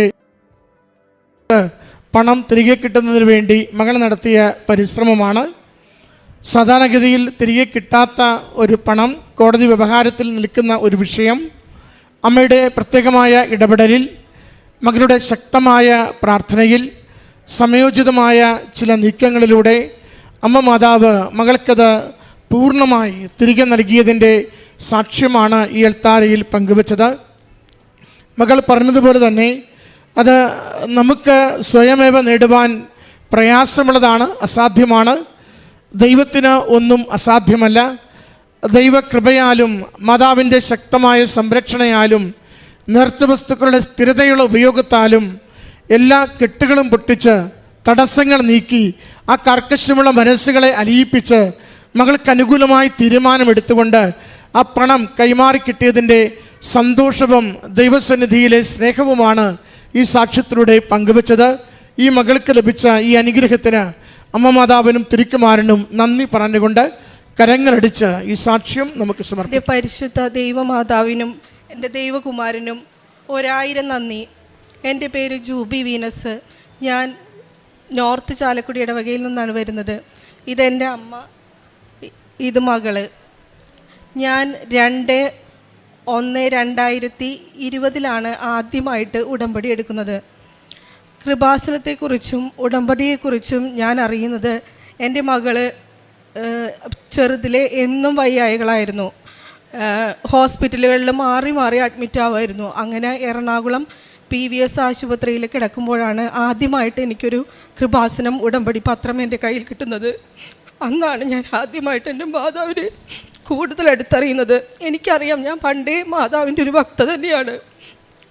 പണ്ട് ഞാൻ ഗൾഫിൽ ജോലി ചെയ്തിരുന്ന സമയത്ത് മാതാവിൻ്റെ പെന്തക്കുസ്ത ഒരു അനുഭവത്തിലേക്ക്, പെന്തക്കുസ്താക്കാരുടെ ഒരു പ്രാർത്ഥനയിലേക്ക് വിളിച്ചപ്പോഴൊക്കെ മാതാവ് എന്നെ തട്ടി അതിൽ നിന്ന് മാറ്റി എന്നെ ദൈവത്തിലേക്ക് കൂടുതൽ അടുപ്പിച്ച്. ഞാൻ മാതാവായിട്ട് മുമ്പേ ഭക്തിയിലായിരുന്നു. അതിനുശേഷമാണ് ഞാൻ ഈ ഉടമ്പടിയെക്കുറിച്ച് കേൾക്കുന്നതും ഉടമ്പടി ആദ്യമായിട്ട് എടുക്കുന്നതും. അന്ന് ഉടമ്പടി എടുത്ത സമയം കൊറോണയുടെ ടൈമായിരുന്നു. അന്ന് എനിക്ക് നന്നായിട്ട് അതിൽ നിൽക്കാൻ പറ്റിയില്ല. ആ 3 മാസത്തോടു കൂടി അന്ന് എൻ്റെ ഉടമ്പടി കട്ടായിപ്പോയിരുന്നു. ആ സമയത്താണ് എൻ്റെ അമ്മയുടെ വായിൽ ഒരു മുഴ പോലെ ഒരു തടിപ്പ്, അത് ഒരു 3-4 വർഷമായിട്ട് തന്നെ ഉണ്ടായ ഒരു സംഭവമാണ്. പക്ഷേ അത് അമ്മയ്ക്ക് ആദ്യമൊന്നും ബുദ്ധിമുട്ടുണ്ടായിരുന്നില്ല. പിന്നെ കുറേ കഴിഞ്ഞപ്പോൾ അത് ഇത്തിരി വളരാൻ തുടങ്ങി. പിന്നെ വേദനയും ബുദ്ധിമുട്ടായപ്പോഴാണ് അമ്മ ഞങ്ങളോട് പറയുന്നത്. അപ്പം ഞങ്ങൾ നോക്കുമ്പോൾ അതൊരു വിരലിൻ്റെ പോലെ പൊങ്ങി വരികയാണ്. നല്ല പെയിനുണ്ടായി. അപ്പം ഞങ്ങൾ വിചാരിച്ചത് എന്താണെന്ന് പെട്ടെന്ന് കേട്ടപ്പോൾ പെട്ടെന്ന് പേടി തോന്നി. ആശുപത്രിയിൽ കൊണ്ടുപോയി ചെക്ക് ചെയ്യണം, ഇനി വല്ല ക്യാൻസറിൻ്റെ ആണോ അങ്ങനെയുള്ള ചിന്തകളായി. പെട്ടെന്ന് ഡോക്ടറെ കാണിക്കണം എന്നൊക്കെ വെച്ച് ഞങ്ങൾ ടെൻഷൻ അടിച്ചിരിക്കുമ്പോൾ ഉടമ്പടി തൈലം എടുത്ത് ഞങ്ങൾ തേച്ചു. അന്ന് ഞാൻ ഉടമ്പടിയിലായിരിക്കുന്ന സമയമാണ്. ഉടമ്പടി തൈലം എടുത്ത് തേച്ചു. അന്നൊരു ക്രിസ്മസ് ദിവസമായിരുന്നു. എൻ്റെ അമ്മ ഉറങ്ങാൻ കിടന്ന് ഉറങ്ങി എഴുന്നേറ്റപ്പോൾ മമ്മിക്ക് ഏത് നേരം നാവുകൊണ്ട് തൊട്ട് നോക്കുന്ന ഒരു ശീലമുണ്ട്. ഉറങ്ങി എണീറ്റപ്പോൾ തന്നെ മമ്മി നാവുകൊണ്ട് തൊട്ട് നോക്കിയപ്പോൾ തന്നെ ജൂബിയുടെ മോളെ ഇങ്ങോട്ട് വന്നേടി എന്ന് പറഞ്ഞു. നോക്കി കഴിഞ്ഞ് കഴിഞ്ഞപ്പോൾ അവിടെ അങ്ങനെ ഒരു പാട് പോലും ഇല്ല. പാടെന്ന് വെച്ചാൽ ഒട്ടുമില്ല, അവിടെ ഉണ്ടായിരുന്നെന്ന് തോന്നണേ ഇല്ലാത്ത തരത്തിൽ അത് മാഞ്ഞുപോയി. ഇത് ദൈവകുമാരനും പരിശുദ്ധ അമ്മയ്ക്കും 1000 നന്ദിയോടെ ഞാൻ സമർപ്പിക്കുന്നു. പിന്നെ എനിക്ക് അലർജിയുടെ തുമ്മൽ, ഏത് സമയവും തുമ്മലായിരുന്നു. പല ഡോക്ടർമാരെയും കണ്ടു. തുമ്മിക്കഴിഞ്ഞാൽ നിർത്തില്ല, കണ്ടിന്യൂസ് ആയിട്ടുള്ള തുമ്മലാണ്. അത് പല ഡോക്ടർമാരെ കണ്ട് മരുന്ന് കഴിച്ചു, ഒന്നും മാറാതെ നിൽക്കുന്നതാണ്. ഞാൻ ഉടമ്പടി തൈലം സ്ഥിരമായി തേച്ചതിൻ്റെ ഫലമായിട്ട് എൻ്റെ തുമ്മൽ മാറി. ഞാൻ പിന്നീട് ഇപ്പോൾ ഉടമ്പടി പുതുക്കുന്നത് 2024 വീണ്ടും പുതുക്കുന്നത്. ഡിസംബറിലാണ് ഞാൻ പുതുക്കുന്നത്. അതിനുശേഷം ഇപ്പോൾ ഉടമ്പടി ജീവിതത്തിൽ അതിനുശേഷം കണ്ടിന്യൂസ് ഉണ്ട്. ഇപ്പോൾ എൻ്റെ മോൾക്ക് ഞാനൊരു 6ാം ക്ലാസ് വരെ അവളെ ഞാൻ കണ്ടിന്യൂസ് പഠിപ്പിക്കുകയായിരുന്നു. അന്നൊക്കെ അവൾ നന്നായിട്ട് പഠിച്ച് മാർക്ക് വാങ്ങി. പിന്നെ ഞാൻ വർക്കിനായിട്ട് ഇറങ്ങി. ഞാനൊരു നേഴ്സാണ്. അതിനുശേഷമാണ് ഞാൻ വർക്കിനായിട്ട് ഇറങ്ങുന്നത്. അപ്പോൾ അവൾ പഠിപ്പിൽ ഉഴപ്പി. അവൾക്ക് തന്നെ പഠിക്കാനൊരിതില്ല. ഏത് നേരം ഞാൻ ഫുൾ ടൈം അവളുടെ കൂടെ ഇരിക്കണം. അപ്പോൾ അതിനെനിക്ക് പറ്റാതെ വന്നപ്പോൾ അവൾ പഠിപ്പിൽ വളരെ പുറകോട്ട് പോയി. ഞാനിത് ഉടമ്പടിയിൽ വെച്ച് പ്രാർത്ഥിച്ചിരുന്നു. അതിൻ്റെ ഫലമായിട്ട് ഇവൾ ഇപ്പോൾ മാതാവിൻ്റെ അനുഗ്രഹത്തിൽ കൂടുതൽ തന്നെ പഠിക്കാനുള്ളൊരു കൃപ അവൾക്ക് ലഭിച്ചു. മാത്സിൽ വളരെ വീക്കായിരുന്നു. ഇപ്പം തന്നെ അവൾ റെഫർ ചെയ്ത് നോക്കി പഠിക്കാനുള്ളൊരു കൃപയൊക്കെ ഇപ്പോൾ അവൾക്ക് ലഭിച്ചു. ഇത് മാതാവിൻ്റെ ഒരു പ്രത്യേക അനുഗ്രഹമായിട്ട് ഞാൻ കാണുന്നു. പരിശുദ്ധ അമ്മയ്ക്കും ദൈവകുമാരനും 1000 നന്ദി. ഞാൻ ഒരു നേഴ്സാണെന്ന് പറഞ്ഞല്ലോ. കുറേ നാൾ എനിക്ക് വർക്ക് ചെയ്യാൻ പറ്റിയില്ല. അതുകൊണ്ട് എനിക്ക് കുറച്ച് ഗ്യാപ്പ് വന്നു. എനിക്ക് നല്ലൊരു ജോലിയിൽ കയറാൻ അതുകൊണ്ട് പറ്റിയിരുന്നില്ല. ഞാനൊരു സ്കാൻ സെൻറ്ററിലാണ് കയറിയിരുന്നത്. അവിടെ സാലറി വളരെ കുറവായിരുന്നു. അപ്പോൾ ഞാൻ ഉടമ്പടിയിൽ അത് വെച്ചിരുന്നു, പ്രാർത്ഥനയ്ക്കായിട്ട് ഞാൻ വെച്ചിരുന്നു. ദൈവം പിന്നെ നല്ല ഗ്യാപ്പ് ഉള്ളതുകൊണ്ടും ഏജ് 40 കടന്നതുകൊണ്ടും ഒരു ഹോസ്പിറ്റലിൽ കയറാനായിട്ട് എനിക്ക് സാധിച്ചിരുന്നില്ല. മാതാവിൻ്റെ പ്രത്യേകമായുള്ള അനുഗ്രഹത്തിനും ഇടപെടലുമായിട്ട് എനിക്ക് ഒരു സർവീസ് ക്വാളിറ്റി അനലിസ്റ്റായിട്ട് ഇപ്പോൾ ഒരു പുതിയ ജോലി കിട്ടി. അമ്മ മാതാവിന് 1000 നന്ദി. എൻ്റെ അനുഗ്രഹം, എൻ്റെ മെറിറ്റ് കൊണ്ട് എനിക്കത് ലഭിക്കില്ല എന്ന് എനിക്ക് പൂർണ്ണ ബോധ്യമുണ്ട്. പരിശുദ്ധ അമ്മയ്ക്കും ദൈവകുമാരനും 1000 നന്ദി. കാരുണ്യ പ്രവൃത്തികളായിട്ട് ഞങ്ങൾ ഒരു കൃപാസനത്തിൻ്റെ ഉടമ്പടി എടുത്തു തമ്മിലൊരു ഗ്രൂപ്പ് ഉണ്ടാക്കിയിട്ടുണ്ട് ഞങ്ങളുടെ ഏരിയയിൽ. ഞങ്ങൾ അഗതി മന്ദിരങ്ങളിലേക്ക് പോയി അവരെ സന്ദർശിച്ച്, ആശുപത്രികളിൽ പോയിട്ട് രോഗികളെ സന്ദർശിച്ച് അവിടെ അവർക്ക് കൃപാസനത്തെക്കുറിച്ച് പറഞ്ഞു കൊടുത്ത് പത്രം കൊടുത്തൊക്കെ ഞങ്ങൾ പ്രാർത്ഥിച്ചു പോരായിരുന്നു. പിന്നെ ഈ കൃപാസനത്തിൻ്റെ ഉടമ്പടിക്കാരൻ ഞങ്ങളുണ്ടാക്കി ഈ ഗ്രൂപ്പിലൂടെ ഞങ്ങൾ പൈസ ശേഖരിച്ച് ഞങ്ങൾ പാവപ്പെട്ട രോഗികൾക്ക് കൊണ്ടുകൊടുക്കും. അത് കൂടാണ്ട് ഞങ്ങൾ അനാഥാലയത്തിലും ഓരോ സാധനങ്ങൾ മേടിച്ച് അങ്ങനെയും കൊണ്ടുകൊടുക്കും. അങ്ങനെയാണ് ഞങ്ങളുടെ പ്രേക്ഷിത പ്രവർത്തനം ചെയ്യുന്നത്. പത്രം എല്ലാ പ്രാവശ്യവും വാങ്ങി വീടുകളിലും അതുപോലെ ആശുപത്രികളിലൊക്കെ കൊണ്ടുകൊടുത്തിട്ടാണ് ഞങ്ങൾ കാരുണ്യ പ്രവൃത്തികൾ ചെയ്യുന്നത്. എല്ലാ അനുഗ്രഹങ്ങൾക്കും പരിശുദ്ധ അമ്മ മാതാവ് വഴിയായിട്ട് ഉണ്ണീശോയ്ക്ക് നന്ദി പറയുന്നു. ത്രിത്വൈക ദൈവത്തിന് നന്ദിയും സ്തുതിയും, പരിശുദ്ധ അമ്മയ്ക്കും ത്രിത്വൈക ദൈവത്തിന് നന്ദി സ്തുതിയും ആരാധനയും അർപ്പിക്കുന്നു. എൻ്റെ മോള് പറഞ്ഞു എൻ്റെ കവിളിൻ്റെ അവിടെ ഉണ്ടാവും ഒരു 4-5 വർഷത്തോളം അവിടെ ഒരു വലിയൊരു കവിളിൻ്റെ ഈ ഉള്ളിലായിട്ടൊരു വലിയ തടിപ്പ് അത് വളർന്നുകൊണ്ടിരിക്കുകയായിരുന്നു. ആദ്യം വേദനയൊന്നും ഉണ്ടായിരുന്നില്ല. പിന്നെ അവസാനമായപ്പോൾ വേദന തുടങ്ങി. അങ്കമാലി ആശുപത്രിയിൽ കൊണ്ടുപോയി കാണിച്ചപ്പോൾ അവർ പറഞ്ഞു കരിച്ച് കളയേണ്ടി വരും എന്ന് പറഞ്ഞു. അപ്പോൾ ഞാൻ പിറ്റേ ആഴ്ച ഹോസ്പിറ്റലിൽ പോയി ഡോക്ടറെ കണ്ട് അത് ചെയ്യാനിരിക്കുകയാണ്. ആ ഡിസംബർ 25-ാം തീയതി ഞാൻ ഭക്ഷണം കഴിച്ച് ഞങ്ങൾ ഉറങ്ങാൻ കിടക്കുക, ഉച്ചയ്ക്ക് ഉറങ്ങാൻ കിടക്കണേക്ക് മുമ്പ് ഞാൻ എൻ്റെ നാവ് എപ്പോഴും അവിടെ ഇരിക്കും. അപ്പോൾ അവിടെ തൊട്ട് നോക്കിയപ്പോൾ അവിടെ ഉണ്ട്. അത് കഴിഞ്ഞ് ഞാൻ ഉറങ്ങി ഒരു 2:30 കൃത്യം 2:30 മണിക്ക് ഞാൻ തട്ടിപ്പടഞ്ഞ് എണീറ്റിപ്പോൾ നോക്കിയപ്പോൾ നാവ് അവിടേക്ക് തന്നെ പോയി നോക്കിയപ്പോൾ അവിടെ അങ്ങനെ ഒരു സംഭവമേ ഇല്ല. സംഭവം എന്ന് വെച്ചിട്ടുണ്ടെങ്കിൽ അവിടെ പൊട്ടിപ്പോയിട്ടുണ്ടെന്നുണ്ടെങ്കിൽ നമുക്ക് വായിലൊരു ബ്ലഡിൻ്റെ അംശം അല്ലെങ്കിൽ മറ്റു ചില വെള്ളം അങ്ങനെ എന്തെങ്കിലും കാണും. അതുമില്ല, ഒന്നുമില്ല. അങ്ങനെ ഒരു സംഭവം ഇവിടെ ഉണ്ടായി. മോളെ വിളിച്ച് കാണിച്ചു കൊടുത്തപ്പോൾ അങ്ങനെ ഒരു സംഭവം അവിടെ കാണാനില്ല. അങ്ങനെ ഒരു വലിയൊരു അനുഗ്രഹം എനിക്ക് തന്നിട്ടുണ്ട്. എനിക്ക് തന്ന അനുഗ്രഹങ്ങളെ പറ്റി പറയുകയാണെങ്കിൽ അത് ഈ ദിവസം മുഴുവനും ഞാൻ ഉടമ്പടിയൊന്നും എടുത്തിട്ടില്ല, മോളാണ് ഉടമ്പടി എടുത്തത്. ഈ ദിവസം മുഴുവനും എനിക്ക് പറഞ്ഞാലും തീരാത്തത്ര അനുഗ്രഹങ്ങൾ മാതാവ് എനിക്ക് തന്നിട്ടുണ്ട്. പക്ഷേ ഞാൻ മാതാവിനെ ഒരു 40 വയസ്സ് കഴിഞ്ഞ പിന്നെ മാതാവിനോട് ഞാൻ പ്രാർത്ഥിച്ചുള്ളൂ. ഇപ്പം 64 വയസ്സായി. ആ സമയത്തൊന്നും ഞാൻ മാതാവിനോട് പ്രാർത്ഥിച്ചിരുന്നില്ല. ഞാൻ പ്രാർത്ഥിച്ചത് ഈശോയോടാണ്, തിരുക്കുമാരനോട് മാത്രമേ ഞാൻ പ്രാർത്ഥിച്ചിരുന്നുള്ളൂ. അന്ന് അമ്മ പറഞ്ഞിട്ടുണ്ട്, അവൻ പറയുന്നത് കേൾക്കാനാണ് പറഞ്ഞേക്കുന്നത്. അപ്പോൾ എനിക്ക് തോന്നി അന്ന് മാതാവിനോട് പ്രാർത്ഥിക്കേണ്ട കാര്യമില്ല, മകനോട് പ്രാർത്ഥിച്ചാൽ മതിയില്ല. ആ കൊച്ചു ചെറുപ്പത്തിലെ പ്രാർത്ഥനയൊന്നും ഉണ്ടായില്ല എങ്കിലും പ്രാർത്ഥിക്കാൻ തോന്നിയ നിമിഷം മുതൽ ഈശോയോട് മാത്രമാണ് ഞാൻ പ്രാർത്ഥിച്ചിരുന്നത്. പക്ഷേ ഈശോ എന്നെ അമ്മേനെ എനിക്ക് തന്ന എൻ്റെ കൂടെ നടത്തി കുറേ അനുഗ്രഹങ്ങൾ, ആപത്തുകളിൽ നിന്നും അപകടങ്ങളിൽ നിന്നും മറ്റു പല ഇതുകളിൽ നിന്നൊക്കെ എല്ലാം എൻ്റെ മാതാവ് കൂടെ നടന്ന് രക്ഷിച്ചിട്ടുണ്ട്. എല്ലാത്തിനും നന്ദിയായി എൻ്റെ മാതാവിനും ഈശോയ്ക്കും ത്രിത്വൈക ദൈവത്തിനും നന്ദി സ്തുതിയും ആരാധനയും അർപ്പിക്കുന്നു. എല്ലാ ദിവസവും കുർബാനയ്ക്ക് കൂടാനായിട്ടും എൻ്റെ മോളും എൻ്റെ കൂടെ വരും. അത് വലിയൊരു അനുഗ്രഹമായിട്ട് ഞാൻ കാണുന്നു. അനുദിന ദിവ്യബലികളിലും പിന്നെ കുമ്പസാരം മുടങ്ങാറില്ല. എല്ലാം പറ്റുന്ന സമയത്ത് നടക്കുന്നിടത്തും ഇരിക്കുന്നിടത്തൊക്കെ കൊന്ത ചെല്ലാനുള്ളൊരു പ്രത്യേക അനുഗ്രഹം ഉടമ്പടിയിലൂടെ ലഭിച്ചു. ഇനി ഞാൻ എൻ്റെ മരണം വരെ ഞാൻ ഉടമ്പടിയിൽ തുടരുമെന്ന് ഞാൻ മാതാവിന് ഉറപ്പ് കൊടുക്കുന്നു. 1 ദിനവൃത്താന്തം 5:20 ദൈവത്തിൽ വിശ്വാസം അർപ്പിക്കുകയും അവിടുത്തെ വിളിച്ചപേക്ഷിക്കുകയും ചെയ്തപ്പോൾ അവിടുന്ന് അവരുടെ പ്രാർത്ഥന കേട്ടു. ജുബി വീനസ് എന്ന ഈ സഹോദരി അമ്മയോടും മോളോടും ചേർന്ന് അമ്മ മാതാവിൻ്റെ ഉടമ്പടി ജീവിതത്തിൽ ലഭിച്ച സവിശേഷമായ അനുഗ്രഹങ്ങളെ നന്ദിയോടുകൂടി സാക്ഷ്യപ്പെടുത്തുകയാണ്.